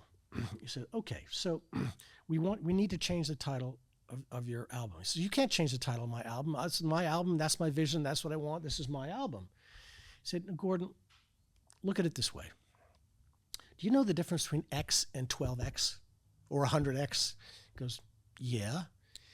He said, in terms of this album, in terms of sales, the difference between X and 100X on this album sales is the difference between the title you've got and titling it Sundown, because that's the hit single and that's going to go to #1. So Gordon sits there and he pauses it because he had a very different vision. He didn't want to do Sundown. And because he wrote Sundown without ambition, he wrote it just because it came out, and because he worked at it, and the fact that it became this sensational smash hit is a different part of the process. It has nothing to do with that part of the process. So he paused for a little bit, he goes, okay. It's sort of... I like 100X. Yeah, I'll take 100X. And of course, the rest is history. But so there are different components to the process, but the creative process, even as Bob Dylan said, is in music, it's very delicate. Writing, whether you're writing a song or a book or whatever you're doing in the creative world, it's if you talk about it too soon or you share what you're working on too soon, you get a lot of opinions in your early process. It changes what it is, and you start second guessing. Yeah, and you lose your own power. It sucks your power away. So it's a very private space. It's a weird way. Being creative, a creative artist, it's the most selfishly selfless thing you can do, because again, you give it away to the world. And it's scary. It's a scary thing to do. You put you wrote your book, you put it out there. It's like, what's going to happen next? Yeah. Are they going to like it? Yeah. What if they don't like it? Well, I guess it doesn't matter. Right. And you have to be there. You have to be like, right. I did it. It's done. But if you're not outcome driven, then it doesn't matter if nobody relates to it or doesn't like it, because the process of creating it was where you get your reward. Mm-hmm. You can't buy the above ground swimming pool, mind you, but everything else. There you go. I'm a huge believer in the journey, but you also, I don't care who you are. I don't care what you say. I don't care how stoic you are. you do care at least a little bit about the outcome. Like everybody wants their movie to be watched, their song to be listened to, their book to be read. Because we want to be heard. Yes. We want to connect. Yes. And if you feel like you've done all this work and done all this stuff and it's not connecting with anybody, it's devastating. And this is where you get into the gatekeepers who, who decide what songs are on the radio, what books are going to get published, and things like that. That's a very ugly process. And those people just have opinions. They have nothing more than opinions. They're not experts in anything. There's no such thing. Somebody may like Michelangelo. Somebody may think it's awful. Somebody may think Picasso is extraordinary. Somebody may think Picasso is like nonsensical. It's who's to judge, except does it connect to people? And I think, unfortunately, to a large extent, a lot of people in the industry side of things are not in it for that reason. They're in it for money. And I get it. If something connects really strongly, it can make a lot of money. But you don't get art that way. You don't get art not trying to connect. You get manufactured music. Right. Or if that's all you look at, and you don't have the gatekeeper has to have the knowledge. In the music industry, the gatekeepers in the 50s up through the early 80s were all music people. They loved music. They came from music. The gatekeepers today in the music industry, they're bean counters. Mm-hmm.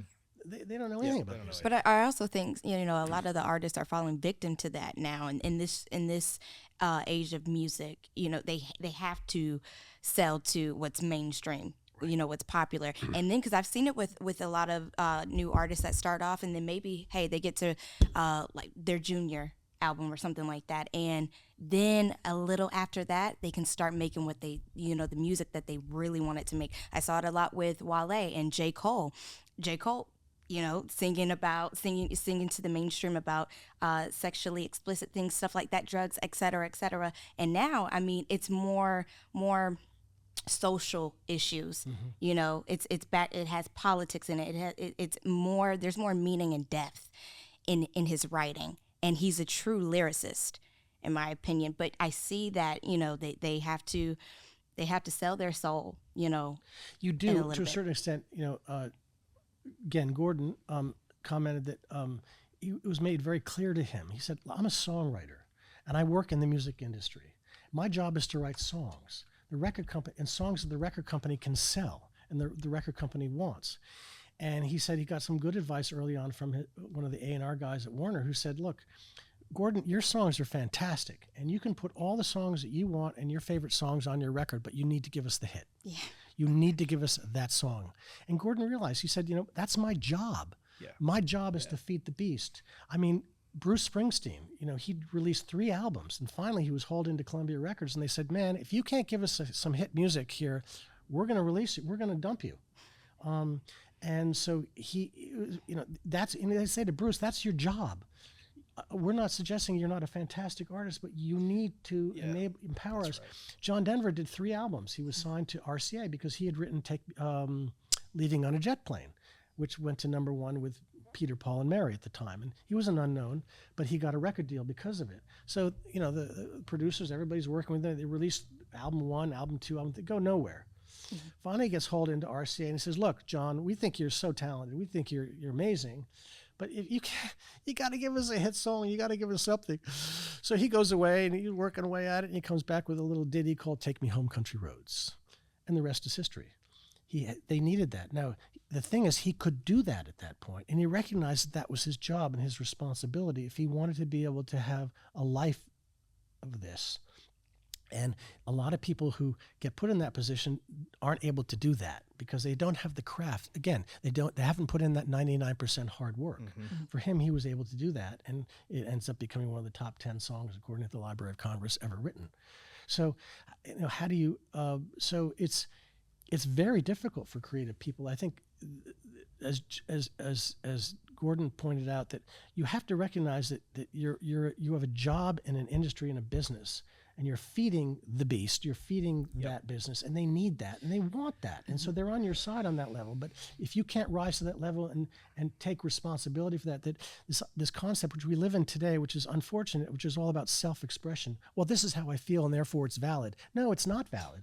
how you feel. We don't care how you feel. We care how we feel. So if what you're saying as an artist if what you say as an artist doesn't speak to me, we don't care. And that's the whole giveaway bit. And it's a wonderful thing. So if you write this great book and, and you just care deeply and you want everybody to care, well, if we don't care about your book, it doesn't matter how good it is or whatever it is. It doesn't matter if the sentences are crafted properly. Right, exactly. Does it evoke connect? Emotion? Is there a human connection? Right. Absolutely. And why do it if you can't do that?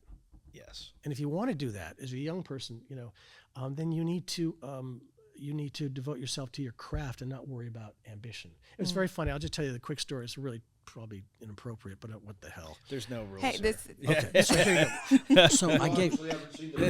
Right.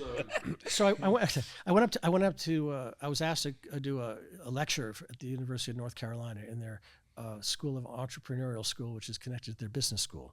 I had this room full of kids, and it went really well. And we focused on branding and how to build your brand. And these kids are last semester seniors getting ready to graduate. Mm-hmm. And a boy came up to me afterwards. I say boy because he's self-defined by what he said to me. He said, Mr. Langstaff, that was great. Oh my God, that was the most amazing talk. And I was so inspired by it. And I said, thank you very much. And I'm glad it resonated for you. So I said, you're graduating in a couple weeks. What are you thinking? Do you have any idea what you want to do? Do you have any thoughts? And I said, you don't need to. I'm just sort of curious where are you headed? He goes, oh, I know exactly what I want to do. I said, really? Because I thought, well, this kid's way ahead of me at that age. I still don't know what I want to do. I got a job as a bartender. That was the best I could do. Interest rates were 18%. He goes, I said, oh, wow. I said, wow. So, you figure, you calculate in your head, the parents put up, $250,000 or more to send this kid to this school, the whole 9 yards. And, got one of the best educations you can get, University of North Carolina. Seemed like an intelligent, smart, articulate kid. So I said, what are you thinking? What do you want to do? And he goes, I want to be a CEO. I said, what? He says, yeah, I want to be a CEO. I said, that's not a profession. That's an outcome that you can't even control. I said, I don't know what that means. I said this to him. He goes, yeah. I said, what do you want to be a CEO in? Yeah. What does that mean to be a chief executive officer? What? He goes, it doesn't matter what. I just want to be a CEO. He just wants to be the boss. It matters. It matters. I thought, oh God, David Geffen, of course, starts out in the mailroom at the William Morris Agency. All the greats do that. Elton John was a rehearsal pianist for George Martin for a number of years. An established singer would come in and they have a song because they didn't write the song. It has to be played for them so they can decide whether it's for them and they like it. And so they'd hire this guy at minimum wage to come into the studio and play the piano. That was Elton. Hans Zimmer started out mopping floors and brushing floors at Abbey Road Studios, desperate for a job.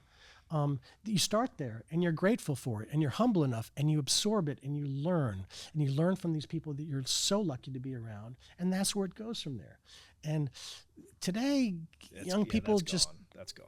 It's so sad. Of course, then when you think about it, then if they do rise to those positions, they got nothing to offer. Well, there's a whole lot of social media influencers that are, typically young men in their 20s that are telling people how, the secrets of life or whatever. Right. And I'm like, it's comical, right? And there's a lot of belief in this instant success dynamic where I like to look at statistics. Most people that become millionaires do so in their late 40s, 50s, or 60s. Have I missed the boat? Is that what you're trying to tell me? I'm not saying oh my that. God. There's still time. But it is bloomer. not typical that you're going to, become a high wealth individual in your 20s or 30s. It's just not typical. Right. And no one wants to hear that because work sounds like a really scary thing. But it does come back to what you were saying, where if you enjoy the work, it's not the same thing as, I love writing. So for me, and everyone has a different writing methodology, right? I'm friends with and a big fan of Ryan Holiday's work. He is very pragmatic. He is like, I am writing from this hour to this hour, and then I'm done. And then I will do this again, and I will keep a good schedule of all the things in my life. If I go on a run, I'll write for 13, 14 consecutive hours. I'll stay up all night. The sun will be coming up and I'll be like, crap, I need to sleep because I have a meeting at 8, like I need to get an hour. That's just my method. Right? But you have to be all in it. You have to get those reps and you have to put in that work. And, Scars and Stripes was my first book, and I was very fortunate that it was a New York Times bestseller and did all those things. But that wasn't the first time that I wrote anything. I've spent years and years writing, articles, think pieces, short stories, even, I've even got, pieces of a novel that I, start, dislike, come back to, I've been writing for years. It didn't come all in that moment, but when the moment came, like it all came together because of the reps. It's funny you say that because somebody asked me about, my book. I think somebody in the industry who's on the business side said, I don't know why you expect or think your book can get published. You've never written a book before, a novel. And I sort of laughed and I said, I've been writing my entire life. I prepared myself for this moment. Yeah. I said, Herman Melville had to write his first book at some point in time. And it was great because Herman Melville's mother said, it's a great story that she said, oh, I'm so glad Herman Melville wrote Moby Dick because his poetry sucks, and she of course had to listen to it because he'd sent it to her. But the craft of writing sucky poetry got him to Moby Dick. Sure. And The White Whale, of course. So it's an interesting thing for me. I do think that, and I'll just say this, when you're writing or working in the creative sphere, you as a writer and you're drawing from your experience, or you're doing a movie, or whatever you're writing, and I've written in different formats for different reasons in different ways, and now this book that I'm looking to move forward, that's what you're writing, but it comes from, you have to be writing about something. So what is that something? What is it that drives this particular, like for Eric Clapton, it was the blues, obviously. For somebody else, it could be something else. What is it drives you? What is that underlying passionate thing? For me, it's nature. For me, I think that's, I've always connected to nature. It's always been a place of the highest degree of illumination, the closest I can get to, for lack of a better word, which is ironic, God, is something very freeing about it. Yeah, in nature, right? I can agree. It's non-judgmental, and we have these visions of nature being very, it's all pretty and nice and whatever. Nature doesn't care, and nature isn't that at all. It's a great reflection of life in many respects. But I find it infinitely intriguing, and I think that our ability to survive as a species on this planet is our ability to connect to nature, our own nature, the nature of each other, and in the larger picture, our relationship to nature. And the best way I'm able to understand myself and to course correct myself is to spend an hour with a tree. I know that sounds really queer, but what the heck? The thing is, and you ask about writing, if you're stuck, go to nature. I remember working with some kids in an advanced writing program of gifted kids over in Wake County, and the kids asked that question. So I don't know, and I finished this great essay, and everyone thought it was terrific, or whatever. He'd written a short story. He said, I don't know what to write about next. It was so cute. And I said, none of us know what to write about next. And I said to him, have you ever talked to your parents? You ever asked your parents what their experience was? Because I think of the people in my life, my mother and father are deceased, and my grandparents, oh my God, how I wish I'd talked to them more. I wish that I hadn't been so selfish and caught up in my own idiocy, that I'd asked them what their life was like. Because they were young once, and they had dreams once, and they had visions once. We're not so special in ourselves. And so I feel on some level that my parents are now deceased, that they're not strangers to me. I was very connected to my parents, but so much of their lives, their youth. My father said, when his mother died, one of the hardest things about it was the fact that he lost his youth. Nobody knew him anymore as a child. That goes away when that generation goes away. I've heard that. It's profound. It shifts you. And I said to this boy, I said, sit down with your parents and ask them what their experience has been. and see how that relates to you, because you're a product of them on some level. And he was sort of shocked by the idea. It's like, oh, because, we take our parents for granted, as on some level I suppose we should. But so, can you get creative blocks and things like that? You shouldn't. If you're paying attention and if you're engaged, for me, I have the other problem, which is that I'm overwhelmed. Yeah. It's a flood of creative ideas and things going on. And I have to spend so much energy. It's about focus. Trying to pick something. Yes. That's the harder problem. Yes. And if you're not in that space, you probably shouldn't even be in the space at all. Right? That is exactly what gets me. Yeah. There's 14 things I want to do. Can't do them all at once. Right. You have to pick one, and they're all time consuming, and so it's a big decision. Right. And I find that where I've had a hiccup is lingering too long on the decision. Right. That has hurt me more than whether or not I should be working on X, Y, or Z. Right. It's like sometimes you just have to go. Right. That's absolutely it. That's absolutely it. I've got a very hard question for you. So very, very hard one. Oh my God. Are you ready? I'm ready. Here we go. Who is your favorite Beatle and why? I suppose in my teen brain, and it depends upon what day of the week it is and what I'm listening to, I'm sort of with Bob Dylan on this. He was asked a fairly similar question, so I'll let him answer for me. There you go. I'm covered. He won the Nobel Prize, for God's sake. Leave it alone. He talked about his profound respect for John Lennon and how extraordinary John Lennon was. But he also said that the musical genius of the Beatles was without a doubt Paul McCartney. And Paul McCartney's ability to move across all genres of music seemingly effortlessly is profound. Paul McCartney is the Beethoven of our era. And it's amazing how much, just like with Beethoven, they didn't respect Beethoven. They booed him, when he did his Ninth Symphony toward the end of his life. People are like, oh, Paul McCartney. We take him for granted, which is hysterical and tragic, And then you look at George Harrison, who emerged slightly later. He was the youngest in the group, and a deeply spiritual man. And I have a very strong affinity for his spirituality. Mine is slightly different, but his hunger for asking the larger questions.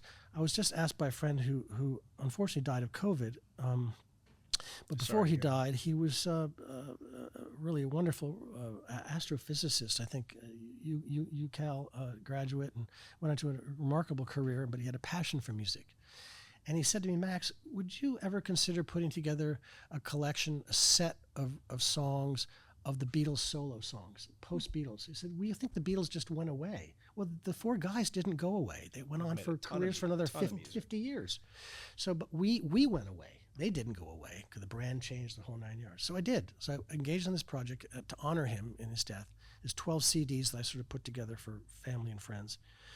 And what struck me about the Beatles, and what struck me about all their solo work that came after, they wrote occasional things and goofy fun things and things that were fairly inconsequential, but mostly they didn't write a song unless they had something to say.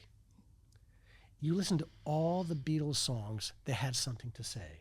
Not about themselves, but about something. Say, the Beatles weren't involved in social issues, massively involved in trying to change our relationship to the world and our perspective. And whether, you can pick an obvious song like Imagine, which is, Karl Marx would love that song. But I think it doesn't, we don't see it that way, but you could. So it's hard to say. I respect all of them. And I think mostly I respect the process that they went through. They all have demonstrated continuously throughout their entire life that everything they wrote as a percentage of songs, whether they became hits or not, is music that will nourish you. And their command of melody and all this. I mean, you look at a song, John, came out after George Harrison died, a title of a song he said he had floating around his head for 20 years. And the title of the song is a wonderful song, led off with a ukulele, called If You Don't Know Where You're Going, Any Road Will Take You There. Tell me how many songwriters can write even a phrase that insightful. And my concern isn't so much, are they the best, or who did I like the most? My issue is we're not paying attention. How can you love something so much and be so transformed by it and then just discard it for the flavor of the month? When John Lennon wrote that song on his last album called Woman, I mean, pop songwriters, rock songwriters don't write songs like that too much. John Denver wrote a couple songs about a divorce process, which are just extraordinary. You know, who wants to hear John Denver singing, you know, "Take Me Home, Country Roads Guy"? But their artistic bent took them there. And the thing that strikes me, and I think, is, you know, I don't know, and I don't have the answer to this, but the question that I ask myself is, our culture and society today, and the world we live in, and we're clearly not very happy, are we getting the nourishment we need from our musical artists? And why not? I think, I'm not going to say we are or we aren't, but it's a question worth asking, because every generation puts out, I mean, people talk about the 60s, and we all go back to look at those icons, but we also had Tommy Rowe, and we also had Gary Puckett and the Union Gap, and some of these songs are frightening. They're wonderful if you were of that era, but they're complete, like, oh my God, you'd sit there and go, oh my God, really? Young girl, yeah. Get out of my mind. Get out of my way, even worse, right? So it's you know, we tend to look through these lens with, you know, rose-colored tinted glasses, but so the Beatles, and I'll just say this, and I'll take it as briefly as I can, is that the Beatles are not what people think they are. They are not these four kids who had extraordinarily gifted talent, better than everybody else. They were not better than everyone else, so let's get clear about that. What the Beatles really represent on a macro basis, and why they are so powerful, so universally powerful, is because they represent a moment in time. So for all the talent you can have, if you don't meet your moment, it's not your fault. It's just you don't meet your moment, and these things happen. So what was happening?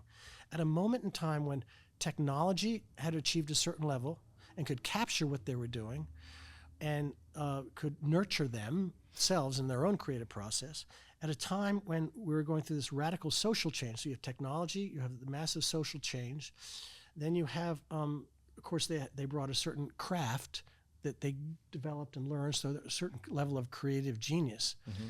And then industry, business. So you have business, social change, creative genius, and technology collided in a moment in the early 1960s like we had never seen before. And they were, you could say, the beneficiary, the embodiment of it. They were the embodiment of that. And they became the voice of an entire generation, not exclusively, but they led much of that charge, but it was built on the foundation of what came before. And they became also, and their music became our weapon. We talk to each other through our records and our music. They elevate, not just their music, but they elevated the idea that music could do this, and that music mattered, and music was important, and it wasn't just stuff for teenagers to dance to and jump around to, or have their whatever. It was music to listen to. And ironically, they didn't write the first rock song. A lot of people would tell you Bob Dylan wrote the first rock song, like a Rolling Stone. So it's you know, they didn't do it all. They aren't the only one, and they're not better than everybody else, but they were more potent than anybody else. They were pretty damn good, and they met their moment. I mean, and you know, if you compare, you know, A Hard Day's Night, which is a fun, super fun pop song, to, you know, Sgt. Pepper's or the White Album. I mean, like, they significantly grew as artists over that. They did, but they grew because of what we started this whole conversation with, because they allowed it to happen. They surrounded themselves by people who were smarter and more experienced and more gifted than they were, who came from different traditions. Mm-hmm. They listened to music mostly, and this is what people don't get, these pasty white boys from Liverpool listened to, what did they listen to more than anything else? Black music. They were devoted to music that came out of black culture in America, and American music. You know, I would argue the Beatles are more of an American band than not. So they couldn't go to black concerts. My wife's English, and I look forward to telling her that when I get home. There you go. They couldn't go. They couldn't, as George Martin said, they couldn't. The Beatles are an American band. You heard it here. They are, because their vernacular is American. Mm-hmm. Their vernacular is pop music, which was, you know, England came out of the Second World War out of a classical music tradition, and they were wiped out. And so the Beatles gave America itself back to itself in a slightly different way. And they when they came to America, they didn't have the cultural, social context of the racism that we had in the South, certainly in the entire country, okay? And so they were kind of shocked by it. I mean, they just like, and I remember Whoopi Goldberg commenting that we in the black community loved the Beatles because they weren't black and they weren't white. They were the Beatles. And isn't that the ultimate success, to bring people together in spite of all that? And all that goes away. And it doesn't mean that they didn't write songs that dealt with those kinds of issues, like McCartney's Blackbird, and really profoundly so. But the point being, they had the courage to go where they went. And then when you sort of think about, I always talk about how black culture in America, which is sort of almost a stupid thing to say because there is no singular culture, but the idea that the black tradition and the black heritage and the black journey in this country, and I say black instead of African American because if you're an American and you're black, you're an American and you're black, and most blacks in this country come from a progeny that were born in this country, not from Africa, believe it or not. It's a whole nother conversation. It is. It's one I would love to get into, but yeah, not for this. It's a great conversation. But the thing is, they identified with that struggle, and they identified with that music, and they could appreciate it and experience it unencumbered by bias, and they did. And look what the gift we got from that, from what they did. I mean, Paul McCartney would tell you one of his most he sings more. Probably no white man sings more like James Brown than he does. I mean, he'll tell you that I learned how to sing by listening to Little Richard. Now, Little Richard couldn't get on the radio. He'll tell you that Little Richard blows me away. But, because he was black and because in the American context that couldn't happen. Everybody took Chuck Berry's material and they turned it into, some white pablum. But these kids coming from a different culture were able to embrace it, the Rolling Stones and others as well. Then they fed it back to us in this country. So when you think today of all the people running around and all the issues that are going on, racial issues that have sort of re-emerged, which I think sort of has to happen. You have to lance the cyst, and it's ugly and it's a messy process. But people don't realize it. The thing that we love the most ubiquitous thing in white people's lives is black music. Is that rich heritage of everything that we got from that. And it's not exclusively them and that and whatever. But how about being grateful and saying, thank you. Isn't this amazing? I want to be like you. Wow, look what you contributed. But we don't do that anymore. We go, let's go get to Starbucks and we'll talk about it later. This is where we live. We live in a very self-entitled, sort of uncurious world. And so we don't respect and appreciate the gifts that have come to us from people from all walks of life. So there was a comment made, and I need to do more of my research on it, but I remember it was the last, or 2022's, I want to say, CMT Music Awards. And you see a lot more black artists, even though people of color have always sung country music, but there was I've started seeing more emergence of black artists in country. Big time. Yeah. And there was a white artist, a white country artist that said, "Why are they here?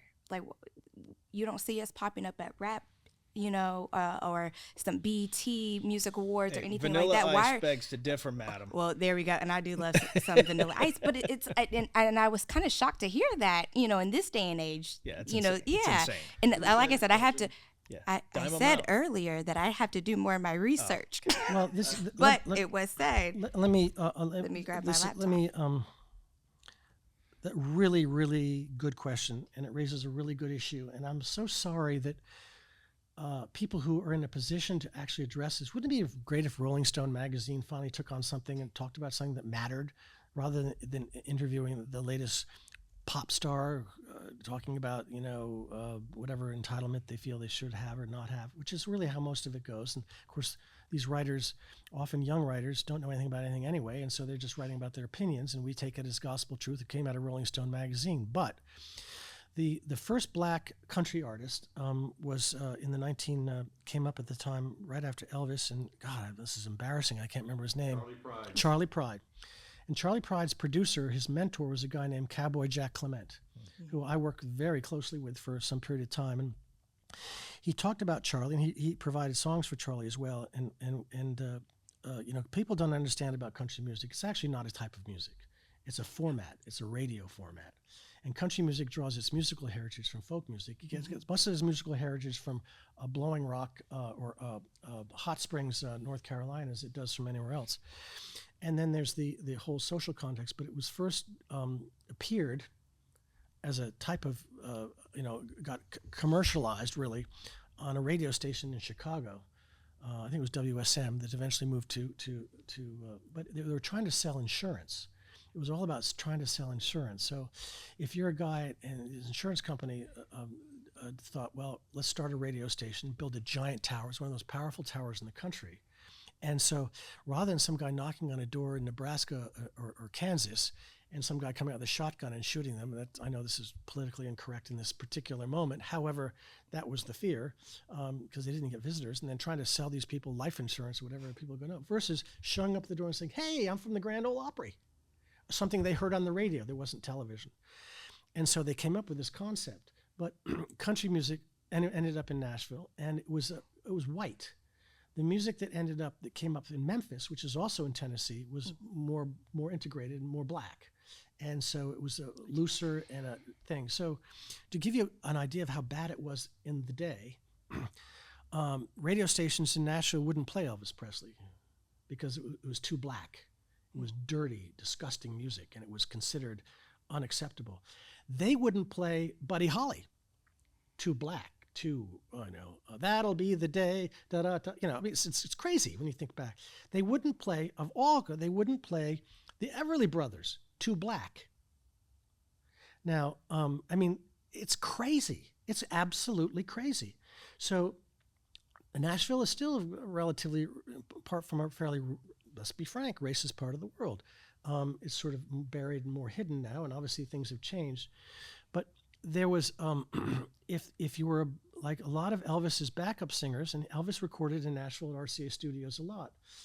Well, he used was the Jubilee Singers? I can't remember the group of wonderful black artists who would basically his support singers. And musicians as well. They weren't allowed to stay at the hotels or do any of that kind of thing. So they had to build basically a dorm in the back of a record making plant. And if you were a black artist to come in to be on the album and part of Elvis Presley's group in that era, you had to stay there. And you were not allowed to go out through certain doors in certain kinds of ways. And here you were singing for the biggest artist on the planet at the time.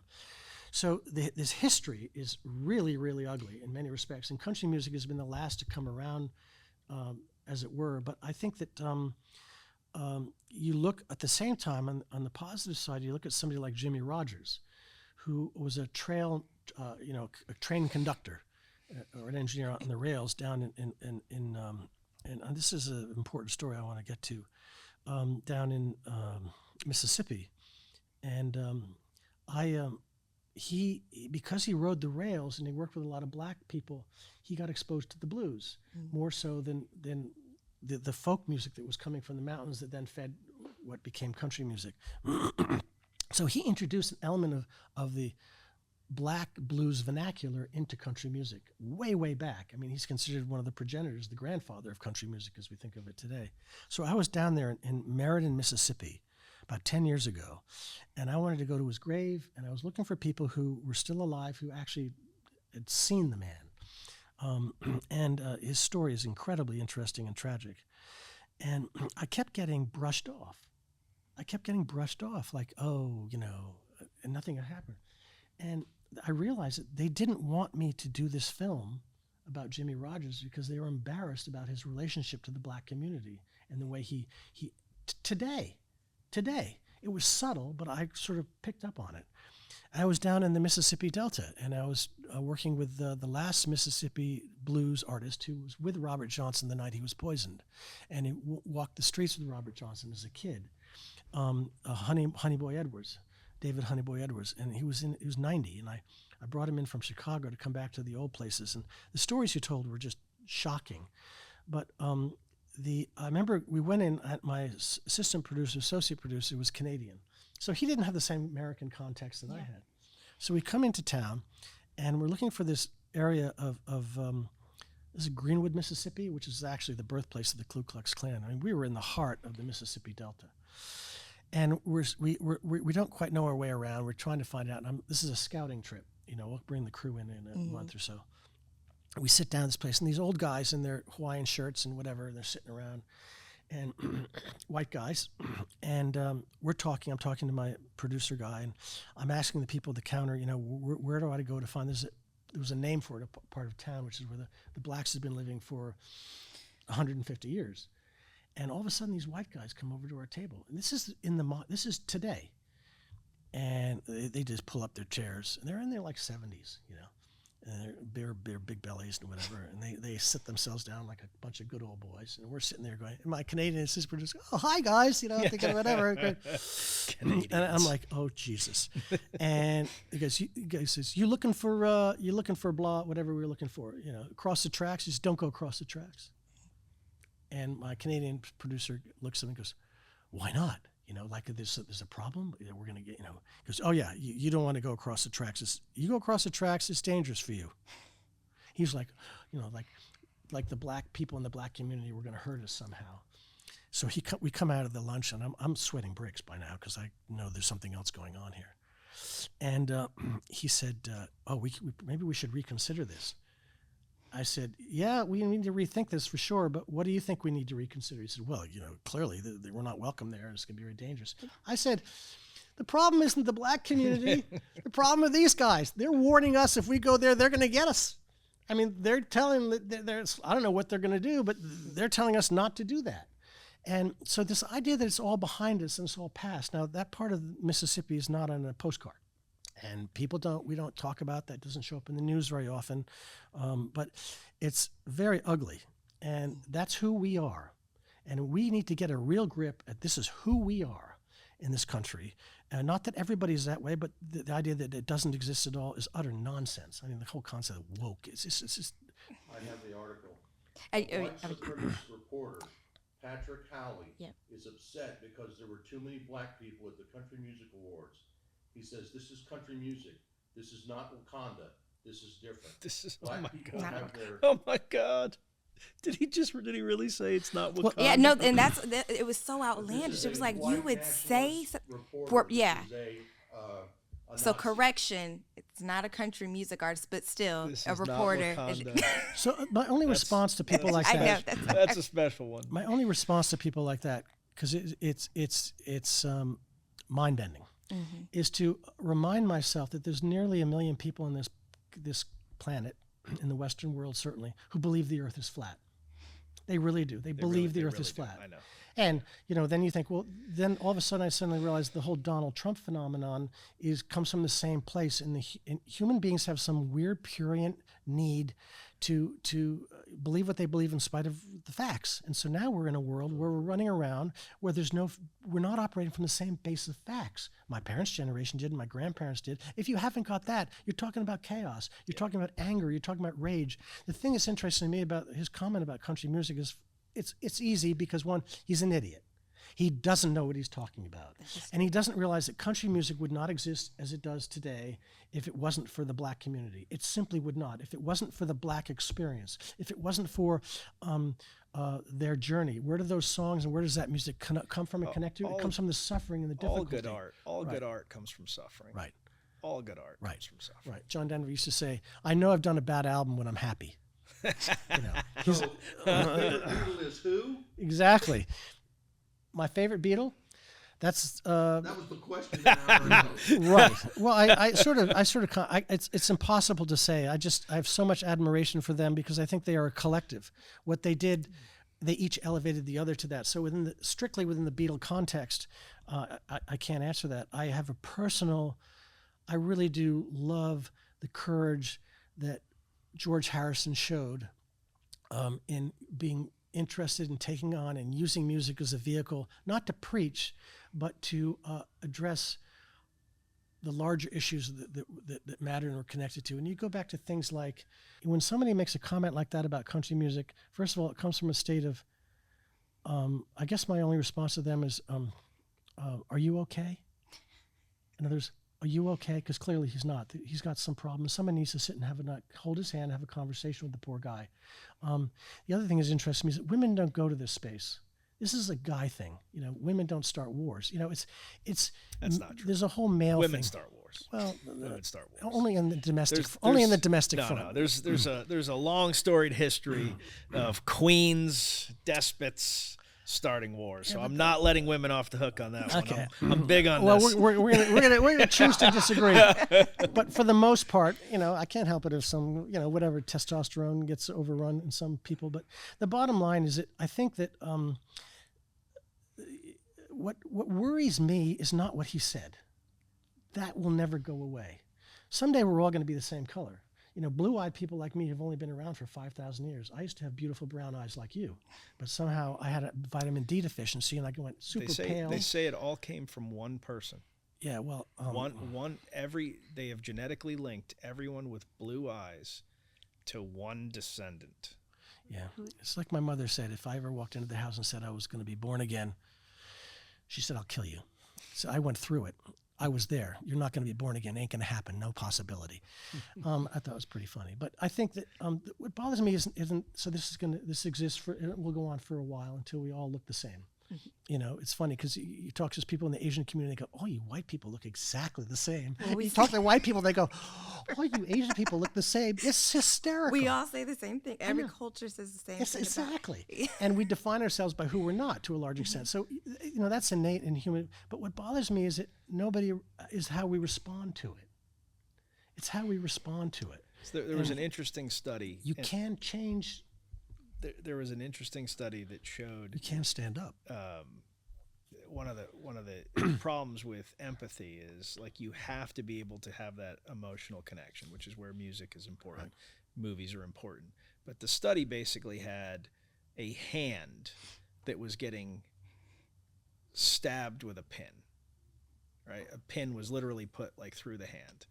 And when it was a white hand, white people emotionally reacted and black people did not. When it was a black hand, not universally, but more, significantly more. When it was a black hand, it was the black people that kind of like cringed as the pin hit the hand.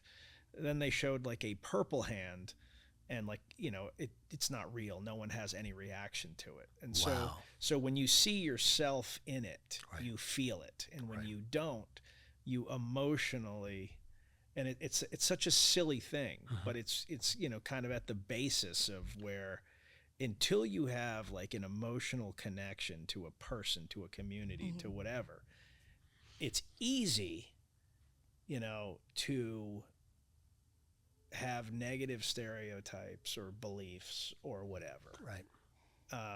And like I say this all the time, we're all just fancy monkeys. So we're not so high level or I was going to say you're an optimist. What's that? You're an optimist that we're all fancy monkeys. I get the monkey part. I'm not sure about the fancy, but go ahead. I think we are. I think we are. We certainly think we are.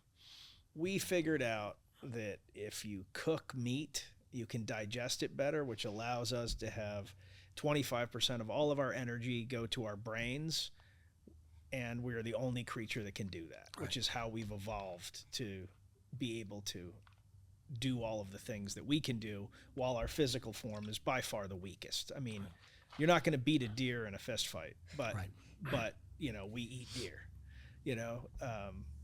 but I think that it's important to remember sometimes that we are just fancy monkeys, because if you don't, you think very highly of yourself and you think very highly of your judgment. You think, I can't be influenced by X, Y, and Z. And it's very easy. It's very easy.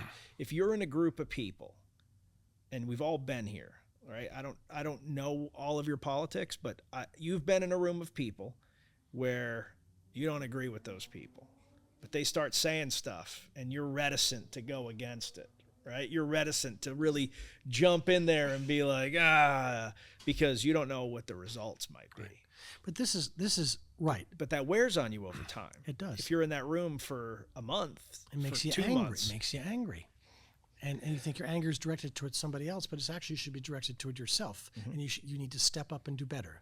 Oh, sure. But I think that, it's two quick thoughts. One is going back to music, and I'm going to come back to this because this is very important to me, is that the genius of Motown. The genius of Motown isn't the music, which is just wonderful. We get that. The genius of Motown, what Barry Gordy did, was he set out, objectively, he and Smokey Robinson, who's the sort of artistic director of that, and I work with Smokey a lot, and he's just a wonderful human being. That's awesome. You did. Oh, Smokey's one of the beautiful people in the world. Calm down. I know. I thought of a song that came to mind, and now I can't. Right.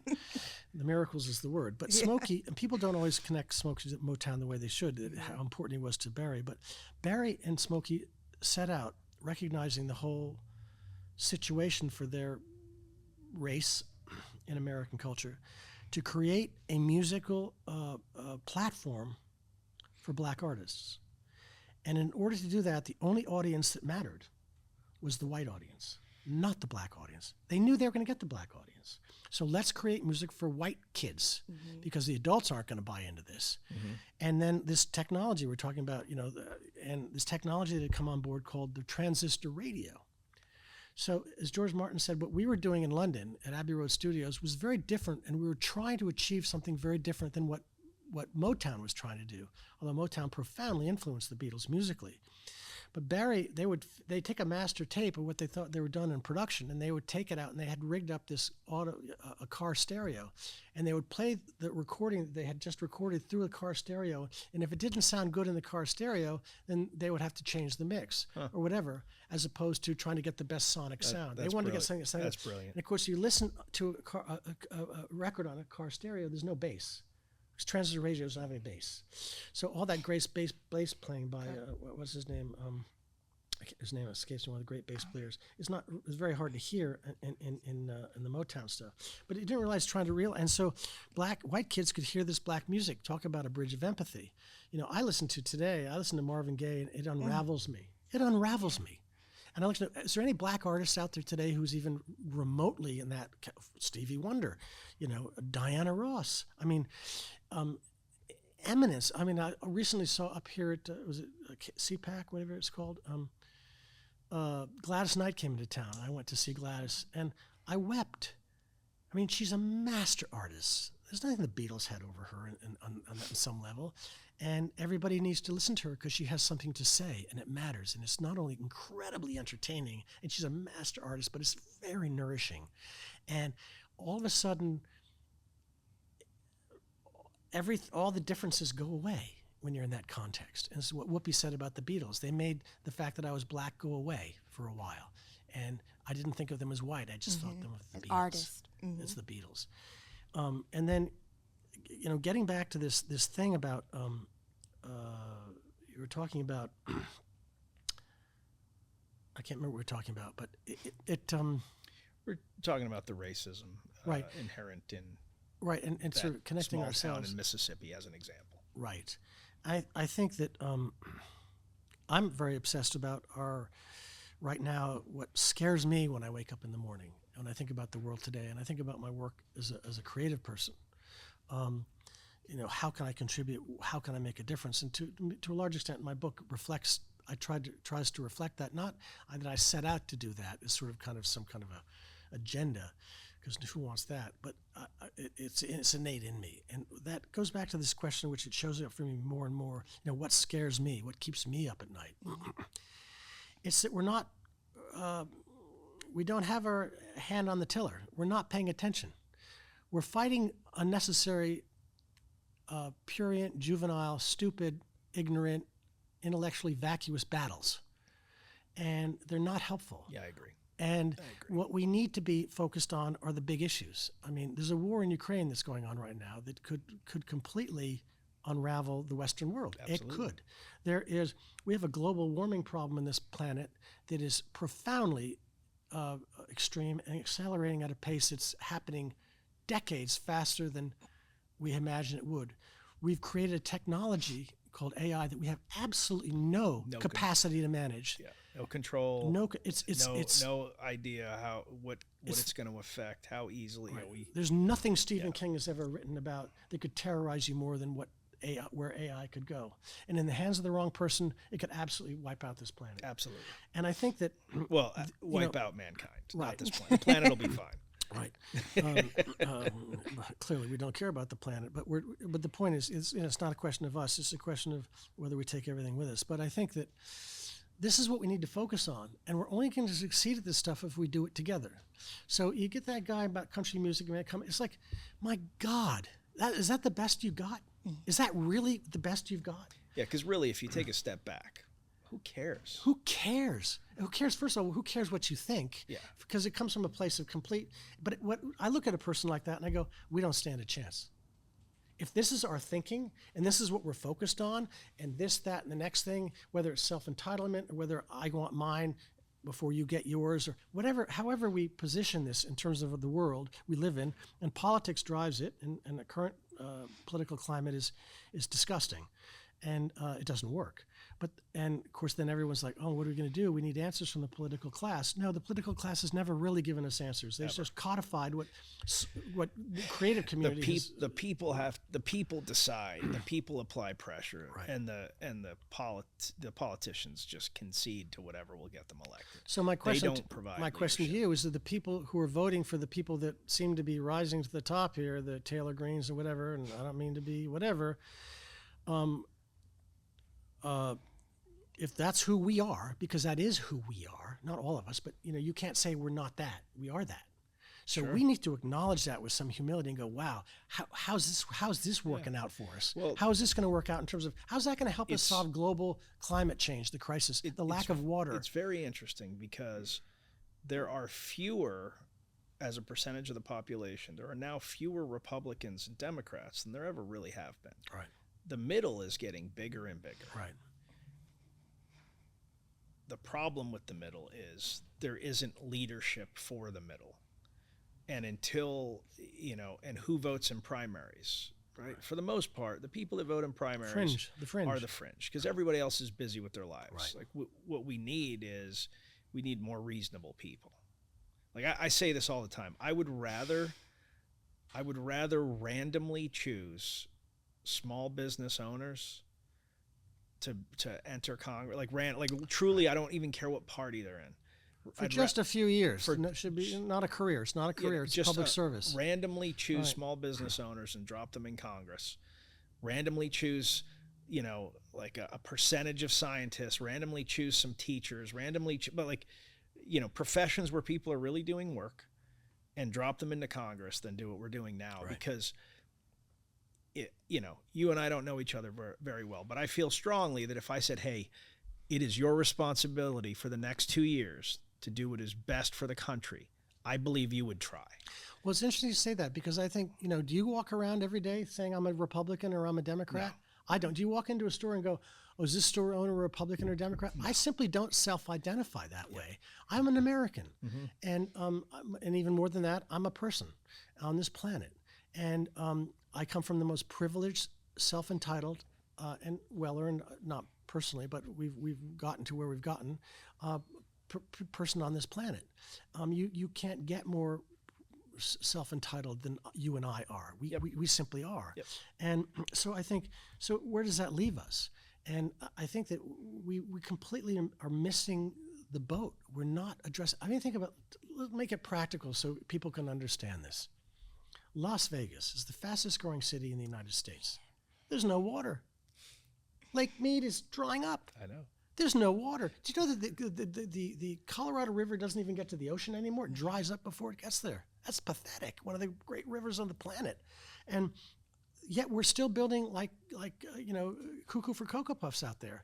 Where the hell's the water going to come from? Yeah. What are we going to do? And it's not that there isn't a problem and we've made mistakes in our past. But the idea is that, can we at least attempt to solve the problem? Can we at least stop all the nonsense and start focusing on real issues that are going to affect millions of people and all the nature that we depend on to survive? Sure. I mean, it's not just people that are going to suffer if the Colorado River dries. It changes the entire ecosystem of the West. And I think that our failures our inability to address these things could be our downfall. And I guess it comes back down to me also. They just had a similar issue in California where, I forget, we were talking about this with a guest, I forget who it was, but essentially the only way for an area in California to actually have drinking water long term is to start using desalination plants, right. But nobody wants them. And well, first of all, they cost trillions of dollars and they create massive amounts of waste. I mean, every bit as much waste as a nuclear power plant. Sure, which actually isn't that much waste in comparison right. to a regular power plant. Yeah. I think we should be getting Elon Musk to build his rocket ships to go to Mars and take all our nuclear waste and dump it there. And that actually could be something useful. Otherwise, he's doing tourist trips. Or we fire it into the sun. Right, there you go. That's the ultimate nuclear power plant. Yeah. But I think that, so it comes back to the very beginning of this conversation, which has to do with, so how do we change? How do we effectuate that kind of change? We need to change our relationship to ourselves and to the world around us. And for me, that's nature, of course, because, we talk about, from our religious people, talk about in different traditional Christian religions and others as well, talk about the garden.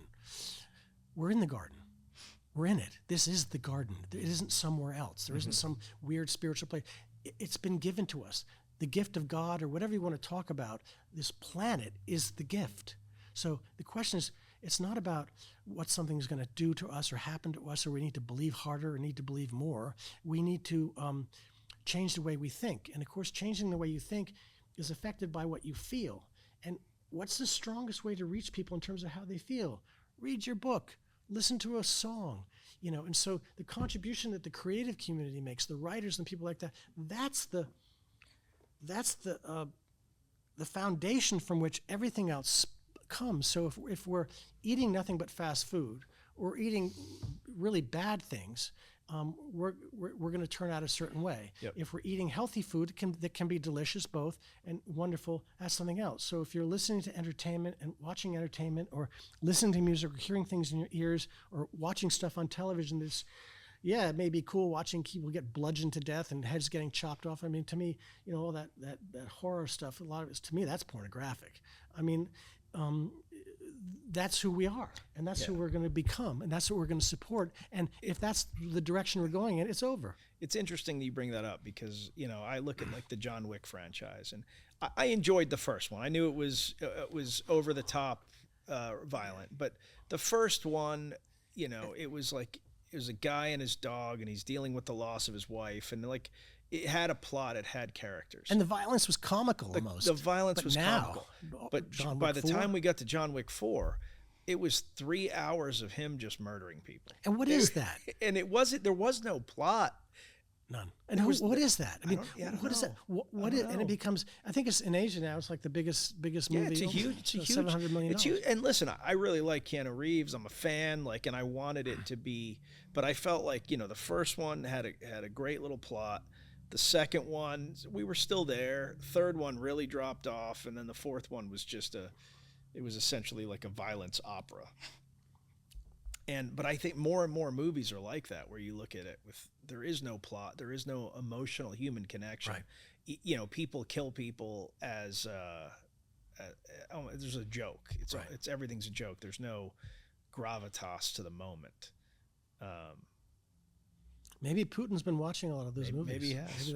Maybe that is the problem. Maybe that's the problem. It's not easily solved, but I do think that the only way to solve it is everyone should listen to Marvin Gaye's "What's Going On." There we go. And everybody should read what's her name? Or what was it? Around We Are the World. Right.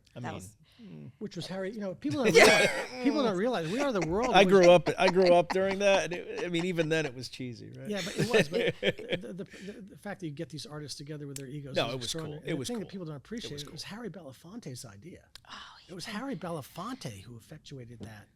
But I think that whether it's Marvin Gaye, or whether it's the poet Mary Oliver, or whether it's Annie Proulx, the writer, there's a lot of there's so much magic and wonderful things that can be incredibly entertaining and equally nourishing. Mm-hmm.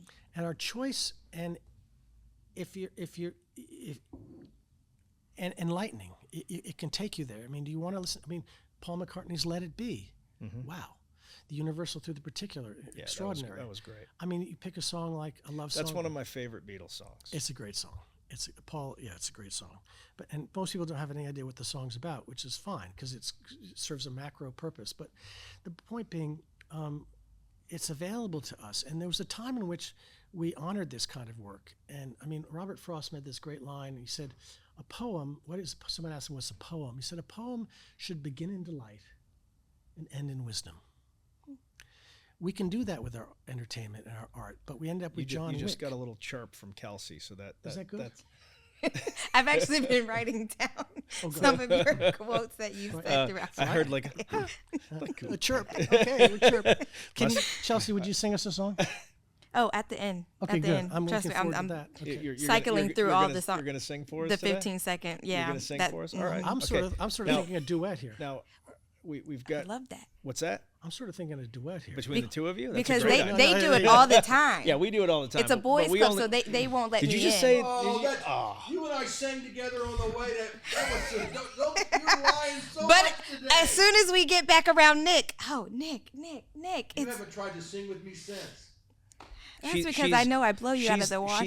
She's the much better singer in the group, and so Hollywood the and Diana I have Ross we have a and the Backstreet Supremes. Boys thing going, and she comes in and she's like da-da-da-da. It's all it's too much for us. I do want to say, with all due respect to you guys, that if you're going to start a group here, seriously, she's got to be in the front there because she's way better looking than both of you guys. Way. That's good in sequin gowns. That's hurtful. I That's think hurtful. I would think say if we could take them Hollywood 20 is years back, Hollywood maybe. is a very good-looking man. He is, but she is a stunningly beautiful woman.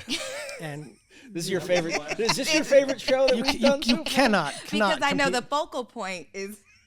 Right. In fact, No. you guys can go away. I just want to talk. I want to talk to her. We get that a lot. We I get just that wish, a lot. whatever. I totally understand. And she's also very smart. Let me ask you this: do you believe in Bigfoot?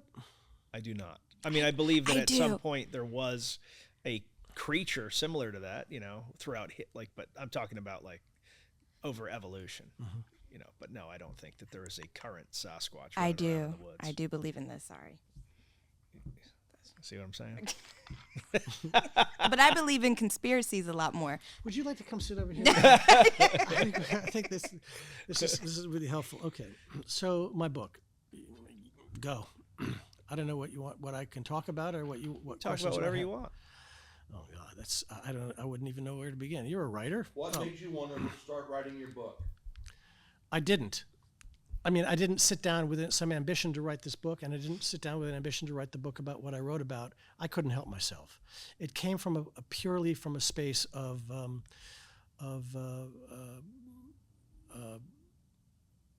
it's almost like you're hungry and you have to satisfy your hunger. You have to get something to eat. I needed this book, and it's done for me what I needed it to do.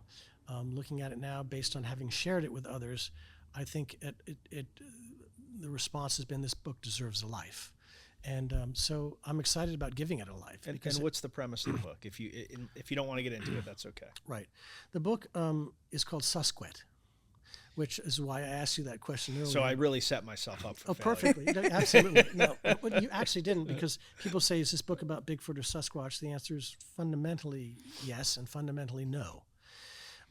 It's to some extent, it's a device, you could argue, but it's been a very interesting journey for me to even using it as a device, sort of what I learned in the process. And a lot of my biases and a lot of my expectations and understanding of what I was sure I believed were shattered in the process, mostly about people. But I think the book is a story about a young lady, a girl, a veterinarian, and it's essentially the same story as The Wizard of Oz or Harry Potter, whatever. I mean, there's only one human story, which is the heroine's journey, whatever. And a classic example is she's living the life that she's living, as John Lennon says, in his song just before he was killed, which is incredibly ironic and tragic. He wrote a song for his son Sean, called "Beautiful Boy," and in the song, within days, hours of finishing the lyric, he was murdered. Life is what happens to us while we're busy making other plans, something to that effect. Yeah. And the book very much goes in that direction. So these people are living their lives in completely different places and spaces, people who don't know each other, and they're drawn together by events and things that take place, that happen, and they don't believe what they've been, what they're learning. They just, it's not believable. Sort of like people who are sitting across the table from me. Sure. And so they go through a process of having to come to grips with, which is really what we were talking about today, having to come to grips with the limitations of their own beliefs. And it's not about whether you believe in Sasquatch or not or all that kind of stuff. It's really not about that. But Sasquatch serves as a wonderful device to begin to explore our relationship to nature and our relationship to the courage to be open to things and to learn about things and to discover the, as George Martin used to say to me, people love the unexpected. I used to say to him, no, people want to be validated. We used to go back and forth. But it's this journey, and they lose. These people become transformed in different people through the life process they go through, and Sasquatch really acts as a tent pole to begin to ask questions that about ourselves and what our relationship to nature is. Who are we as a people, as a creature? And where do we fit in or don't we? And why and how? And what is it? I mean, the question that sort of I ask myself is, forget whether you believe Bigfoot exists as a guy running around in the woods or girl or Sure. person. The question is, what is it that why is it we need it?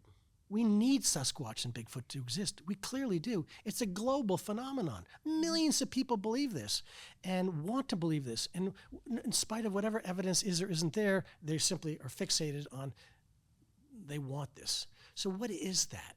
Why is it we need that? What does that tell us about ourselves? It tells us about a hunger we have, a desire to connect to something or to get some nourishment from some place we're not getting it right now.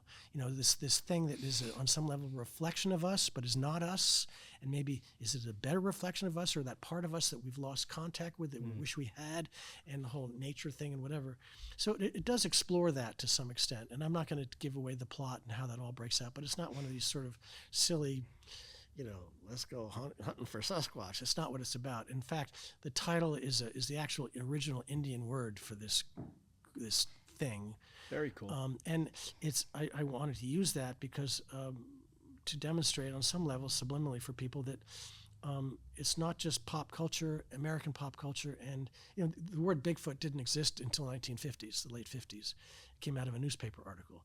But the need to believe in something that it was apparently clearly existed along these lines on some level in people's heads or hearts or spirit or whatever has been going on for thousands of years. So what is that? That's the bigger question. And so, not that these lead characters in my book go off to solve that question, but they are confronted with But in the process of getting new information and dealing Right. with something that they were sure wasn't the case, they have to change. they're forced to rethink things. Yeah. And I think that, and so I think it's an entertaining book, but it's mostly a love story. Because, it's funny, we think that, something terrible happens to us, and there's always the people who say, well, you never know what the silver lining might be, kind of a situation. Well, Sure. In this case, a great love story emerges out of the horrible difficulties that come out of having to address some of the stuff that comes up in the book. And so there's a powerful, powerful silver Kind of lining. like in Fast and the Furious. There you go. There you go. Fast and Furious X or 9 or 8. Right. Right. Yeah, exactly. The Trans Am. So it's a book that I think it speaks to my journey, and it speaks to my deep interest in nature. And my hope for the book was that it would be a great beach read. You could go to the beach. I love when I find a big, long, epic book that you just don't want it to end. Yep. And you're always disappointed when it ends. You're like, couldn't this go on forever? Those are my favorite Right. nonfiction or fiction books. Right, so as that's well. the kind of book I tried to write in terms of the style. So it's epic in that quality. It's a big book. The second thing I tried to do was also make it a book where if you wanted to introduce high school kids, for example, even college kids, to some of the concepts in conservation, environmental concepts and issues that we're dealing with today, because it's all hidden in the book. This would be a great way to do it, because it's the sugar. Did you skillfully hide it, or did you kind of like? No, you can't do that. Well, no, when I wrote it, it was definitely that. And my editor was like, cut / bro, we don't need to hear you talking about that. So no, thank God for editors. Oh my God, a good editor. So no, it's not that. Because if you as a writer, if you actually tell somebody to think a certain way or to believe a certain something, people hate it. You're robbing them of their experience. There's nothing there for them. You have to. People have to draw conclusions. And they have to get to their own. Yep. What you do as a and writer, it might not be the conclusion you want them, but they have to draw their own conclusions. Right. There's no question about it. So some people will read this book and come away believing something. And I guess at the end of the day, my hope is that some people will come away from. I always felt that my work as a creative artist or whatever has been about what's my measure of success. My measure of success goes back to the Robert Frost quote, which is that if I can create something that's really engaging, it's really entertaining, it's really fun and joyful, with maybe just a little dash of insight, that's a home run. But you can't go at something and say, I really want to, you to understand a certain thing, and I have a position, you believe in me. That's all, opinion and whatever. So for me, I try to pick projects and do things that will bring those two things together. And I think that if you do that, you tend to reach a broader, wider spectrum, what they call an evergreen or something. So I wrote it with trying to reach, I wanted to reach everybody. Young, old, educated, not educated, intellectual, non-intellectual, creative, non-creative, people who love nature, people who don't pay attention to it whatsoever. Just as when I worked on the On Record project, which became Soundbreaking, what do you want to do, Max? What are you trying to do this? I want the guy who has a passion for Frank Sinatra to fall in love with Marvin Gaye. I want the person who just loves, the biggest hip hop artist who's out there, to fall in love with, Enrico Caruso, because they're all those artists. All the best of them are saying the same thing, and if we can bring people together through our work as creative people, and the thing is, it has to be engaging. And I picked this particular device because there's an audience for it already. It's already there. These people hunger for that. I think there are 3 shows on television now that deal with Sasquatch and Bigfoot, and half of them are silly. I always say to my wife, she goes, "Oh, this is a show on Sasquatch. You want to watch it?" And I'm like, "Perfect." And she said, "Really?" And I says, "Yeah." I said, "It's wonderful because you can watch an hour of TV and nothing happens. You can be pretty much guaranteed that nothing will happen. Nothing's going to happen. Nothing. We almost found him here. We almost found him here. Great. And we broadcast. We found some scat that was clearly Sasquatch scat. An hour of I'm telling you, there's woods. an awful lot of cows, deer, and pigs and horses out there that are dressed up as Sasquatch. I'm telling you, they are. Because all the hairs they've analyzed and things like that, so that raccoons come back. Yep. And the little lady down the road is driving down the road in the middle of the night, and she comes around the corner, and a raccoon's running across the road. Bigfoot, But there are a couple things, and I'll just say this because people love this subject, and you're not allowed to ask me the follow-up question, which I know is coming, so maybe this will address it. But the one thing that I got out of this is there's a very big part of the scientific community that takes this very seriously. And there's a very legitimate scientific reason for this, because we as human beings, we know that, for example, creatures that were what we call primitive hominids, humanoids that were not modern humans, were around as late as 15,000 years ago. Yep. That's not that far off. Not at all. And so did they all just vanish? Could there be remnants that sort of been fading out? The second thing is, if you reverse the argument about Sasquatch, if you're driving down the highway and you're trying to get your head around this whole Sasquatch phenomena, aside from the question of why people are so enamored and why it's so important to them, and I think that's really the important question. But the question of its existence, which I had to do a lot of research, 2 things. One is that there is a large portion of the scientific community that takes this very seriously. Mm-hmm. And while this stuff isn't out there in the public arena because it's not entertaining, the conversation that's going on around it is fascinating. Sure. But equally so, to believe that this creature doesn't exist raises some very problematic questions. I mean, if you really just say, this is ridiculous, it doesn't exist, Well, that means you have to believe this. You have to believe that it's been somebody running around in the woods in a gorilla costume for hundreds of years. And that somebody is getting dressed up and finding himself in places where he doesn't even know anyone else is going to show up. And if they do show up, they probably have a gun if they're that far into the woods. So his chances of getting out alive are not very good. It borders line on maybe the dumbest, stupidest thing anyone could do. And by now we probably would have shot somebody in a gorilla outfit and we'd know the truth. So why hasn't that happened? And really, do we really think that's been going on for hundreds of years?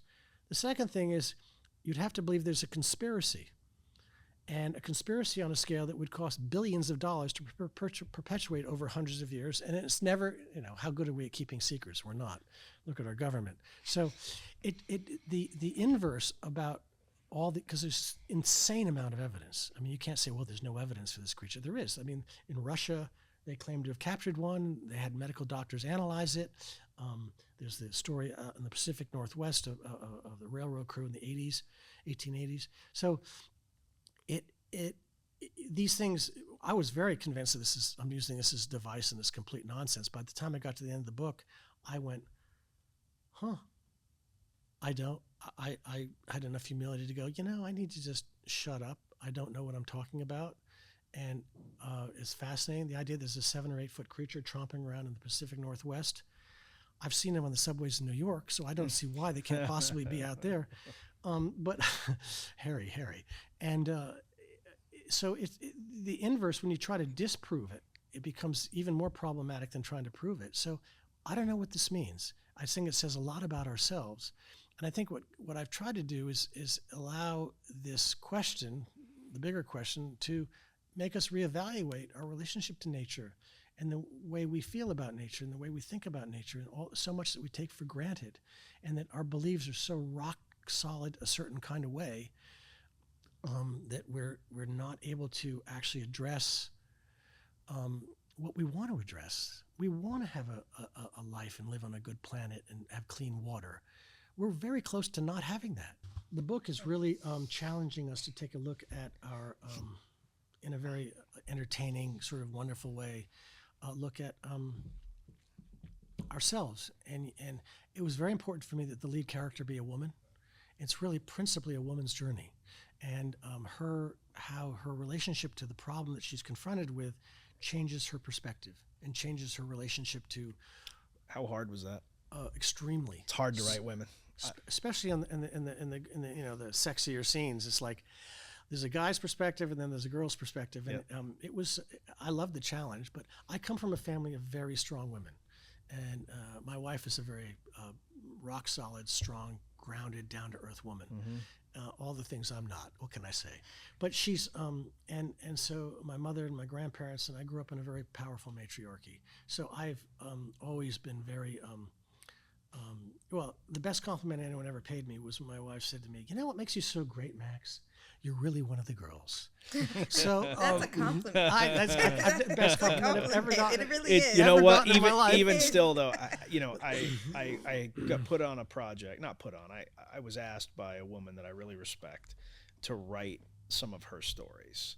And originally, I was going into this with the intention of kind of writing a book of stories for her to accompany her incredible photography. She's a very high level photographer, and I did 2. And the challenge that I had getting the voice right and like what I thought she thought, and then her coming back and said, "Well, I didn't think this at all. It was X, Y, and Z." I was so wrong, and the lift was so high that after 2 stories, I was like, I do not, even though she liked the work, I'm like, I don't think I'm your guy, because this, it is so hard to get it right because the thought process is different. I try very hard to write female characters correctly, but now after that experience, when I go and read, I used to be a big fantasy guy. I still am, I enjoy it, but I read more nonfiction now. When I read fantasy novels that I used to love, I realize for the most part how badly all the women are written. Well, this is a very good thing that you raise, and I'll address it very briefly. And we'll get into the core of this interview, which is sex. Okay, so this is fantastic. We've been talking about sex the whole time, and we didn't even know it. This is really what we wanted to talk about. That's all anybody wants to know about. Anyway, so the does bottom line, Bigfoot sleep with the heroine?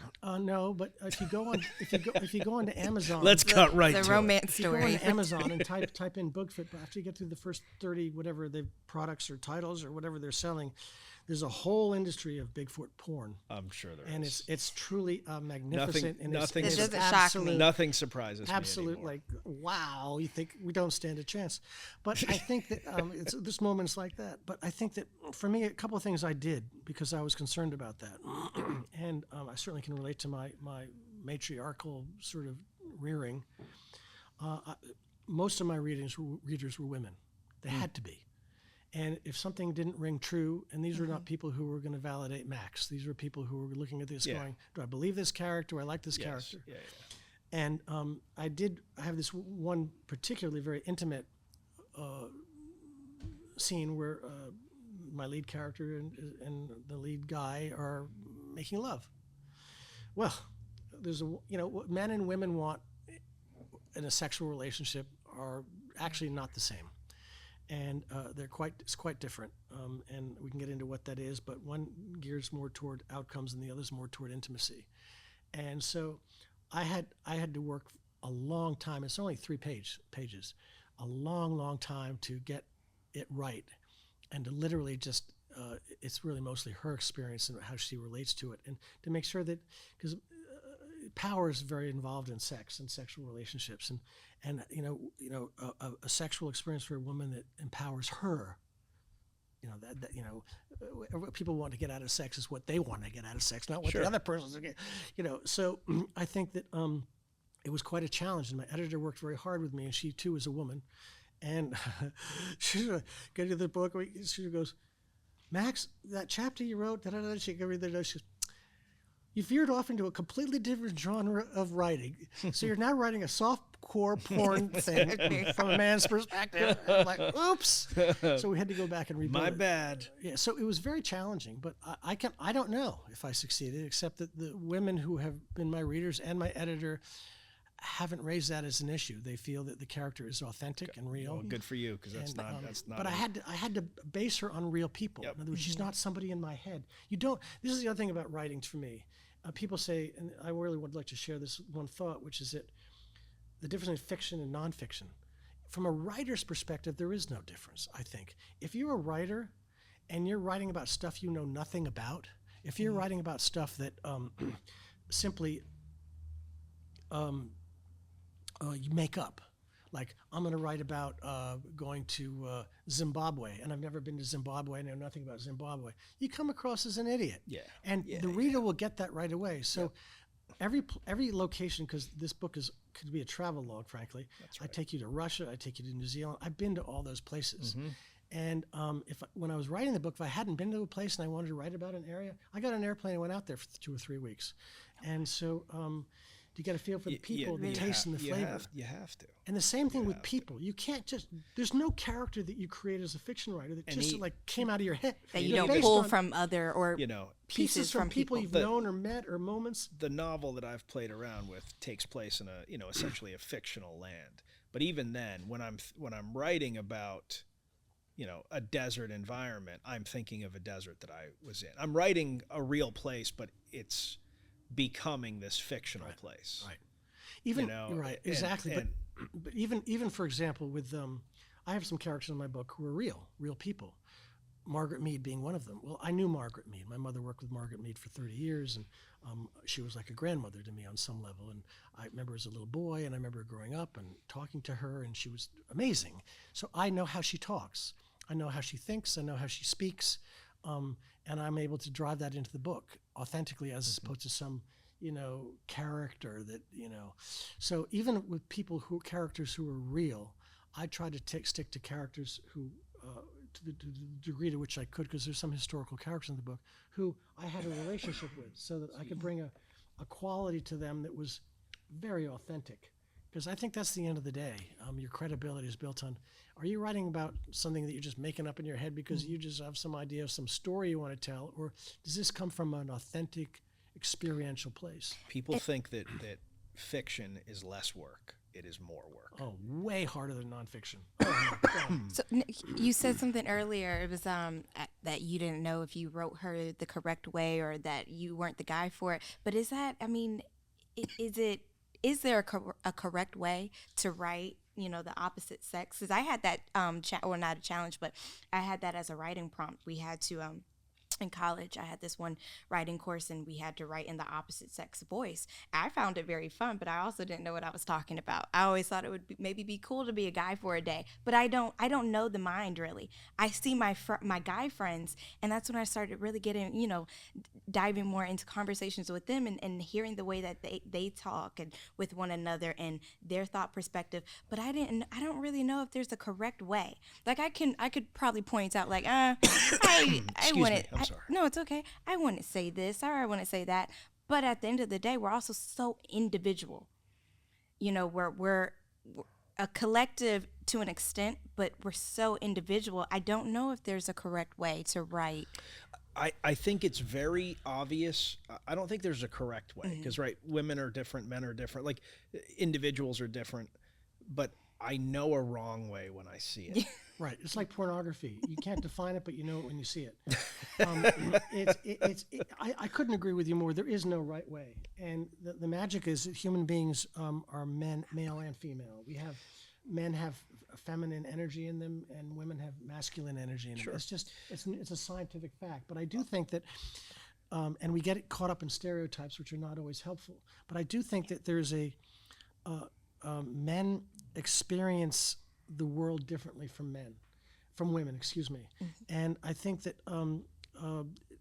most important to me when I'm developing a character is that character authentic, whether it's more feminine or more masculine, it doesn't matter. My heroine in my book has a lot of qualities that Indiana Jones has. So is she masculine? Well, she's just not, little princess bride somewhere. She's got some, excusing my French, cojones. She's a full person.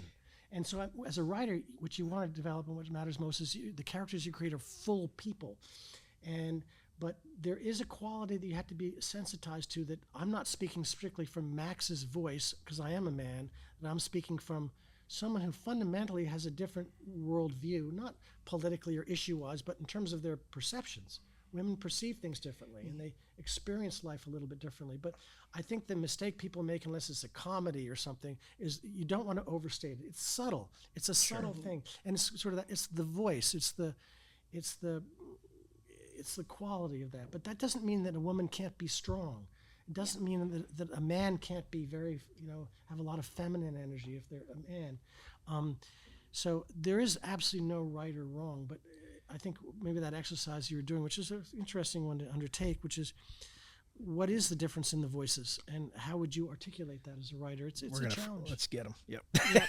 He's just talking about nature. Okay. I love nature. Bam. As he kills. Just jumping into that, talking about when I know it's wrong. I'll give you an example that drives me crazy. Every single action movie that has a tough woman, the woman is like staring down guys and is using, like absurd language, hyper aggressive. Mm-hmm. I know the toughest women on the planet. Like I know women that have done missions with Delta. I know women that are Rangers. I know women that have stacked bodies that are really dangerous women. None of them are like that. They're still women. They're still like they can fit in a. Now, don't get me wrong. They're tougher than, Kelsey. But don't underestimate her. But I don't. No, she's a very violent lady. But they're not men packaged as women, which is what Hollywood does all the time. Badass women act differently. I actually think one of the shows that got closest to kind of getting this right, even though it's a kind of an action comedy, is is an action, flick with a little cheese to it, is Haywire with Gina Carano. because like it was a very believable character. She was tough, but she was still feminine. She wasn't a dude. Somebody didn't write a guy and then say, oh yeah, like make this a pretty girl instead. So that's like an example. Like I think it's very hard for both sexes to write the other sex, and you have to put real work into it to get it right. I agree, and I think that there are differences, and it's important to get. Who is it, Mingus who wrote, who did the James Bond, the director who did American Beauty, all those films. One of his earliest films that he did is, which Mike Nichol told me that he said he thought it was a film that was about everything that mattered. When I was studying with Mike and at the New School in New York, and so he broke class away from us and said, send us all down to the village to go see this movie. And the movie's called Truly, Madly, Deeply. And if you ever get a chance to see that movie, it's an extraordinary film. Seen it. Yeah, I've seen well, the woman who plays the lead woman in that, and she's absolutely a woman, and her husband, dies. And she's an incredibly strong woman. She has an enormous amount of those qualities we often think that men have, but she's absolutely as feminine as they come. And that's sort of what we're talking about. If you go toward the stereotype, you miss the boat, because human beings are complex. But she's absolutely a woman, and a beautiful woman, and part of what makes her a beautiful woman. I'm not sure who Marie Antoinette was. That's another conversation. But or Hera, Zeus's wife, she clearly was in charge. That's the part we didn't get right. I agree with you. It's complex, and I think the key is, for me, the only way I could navigate that was to connect my character to women I knew, and to model her from women I knew. Not one woman, but that aspect of her is that and that and that. Of course. So that I wasn't modeling her on my need to express an opinion or to be a certain way or whatever. She does choices and makes choices in this book that are different from the ones I would make, usually smarter, but that goes with the territory. So yeah, good thought.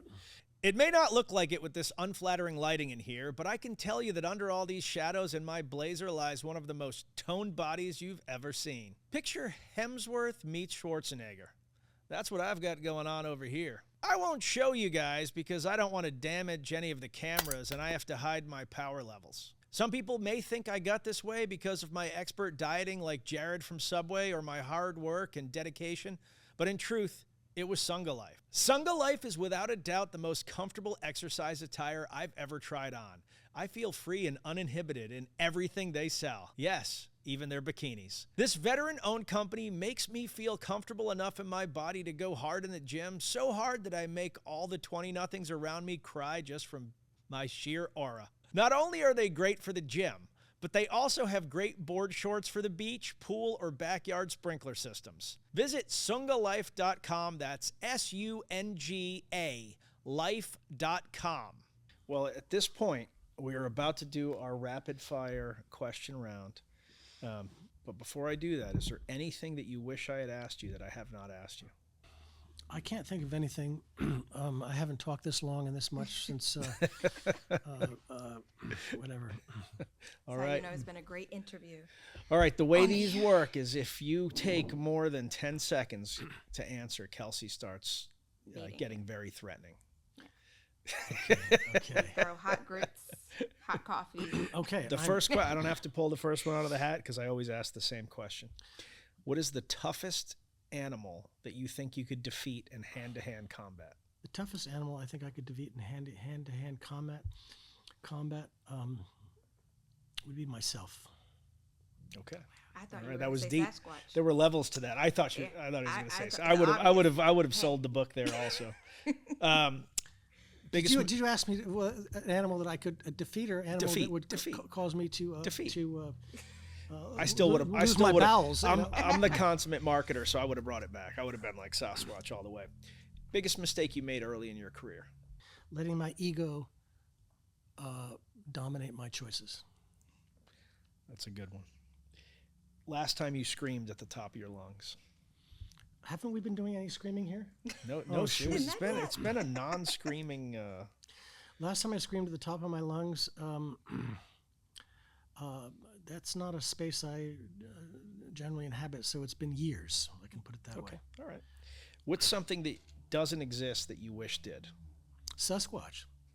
There we go. Now. Well, we don't know. It's a little, Right. So it's this a little whole- presumptive of you, sir, to think that Sasquatch doesn't right. exist. But the point is, the message is hope.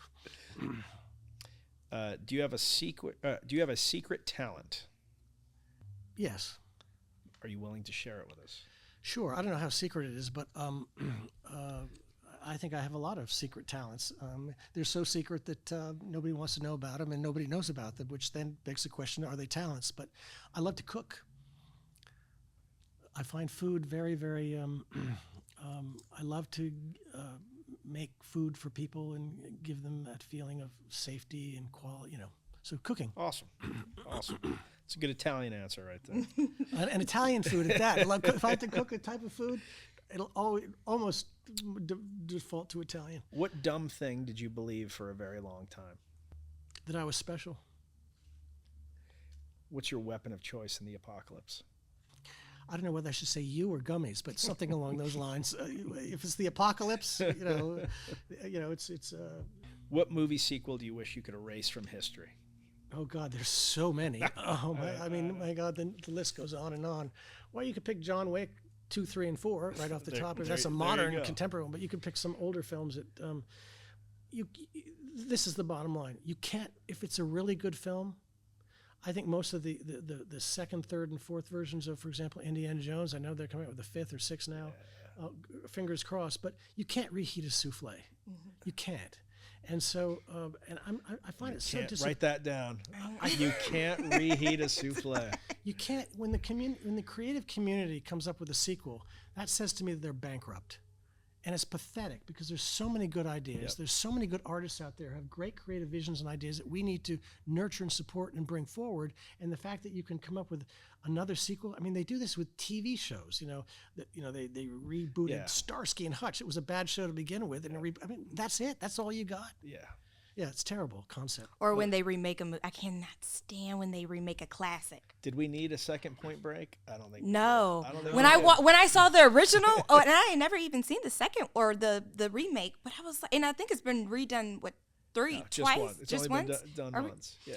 But I was like, and then even the one that comes to mind is Lion King. I hated that they made a live action version. Well, look at that. I don't like the live action anymore. No. The near $1 trillion I'm not interested. that Amazon just spent on doing remaking Lord of the Rings. That's embarrassing. And then Hollywood tried to do a remake. They did a remake series of Gone with the Wind, and they did it with Dr. Zhivago, and they tried to do it with Moby Dick. Are you people stupid? Yeah.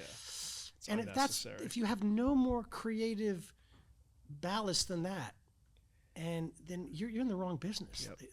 It's just like music, how you said earlier. I think everybody just... Guys, this is the rapid fire That is true. That is true. And now we're into a whole new subject, so we can probably press...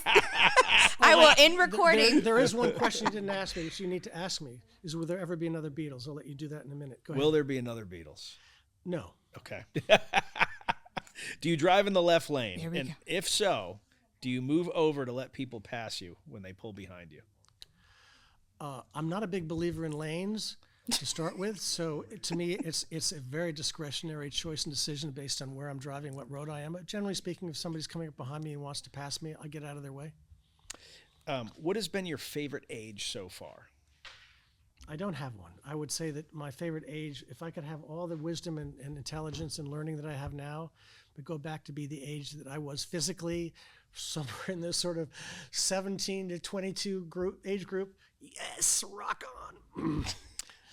What's the weirdest thing you've ever eaten?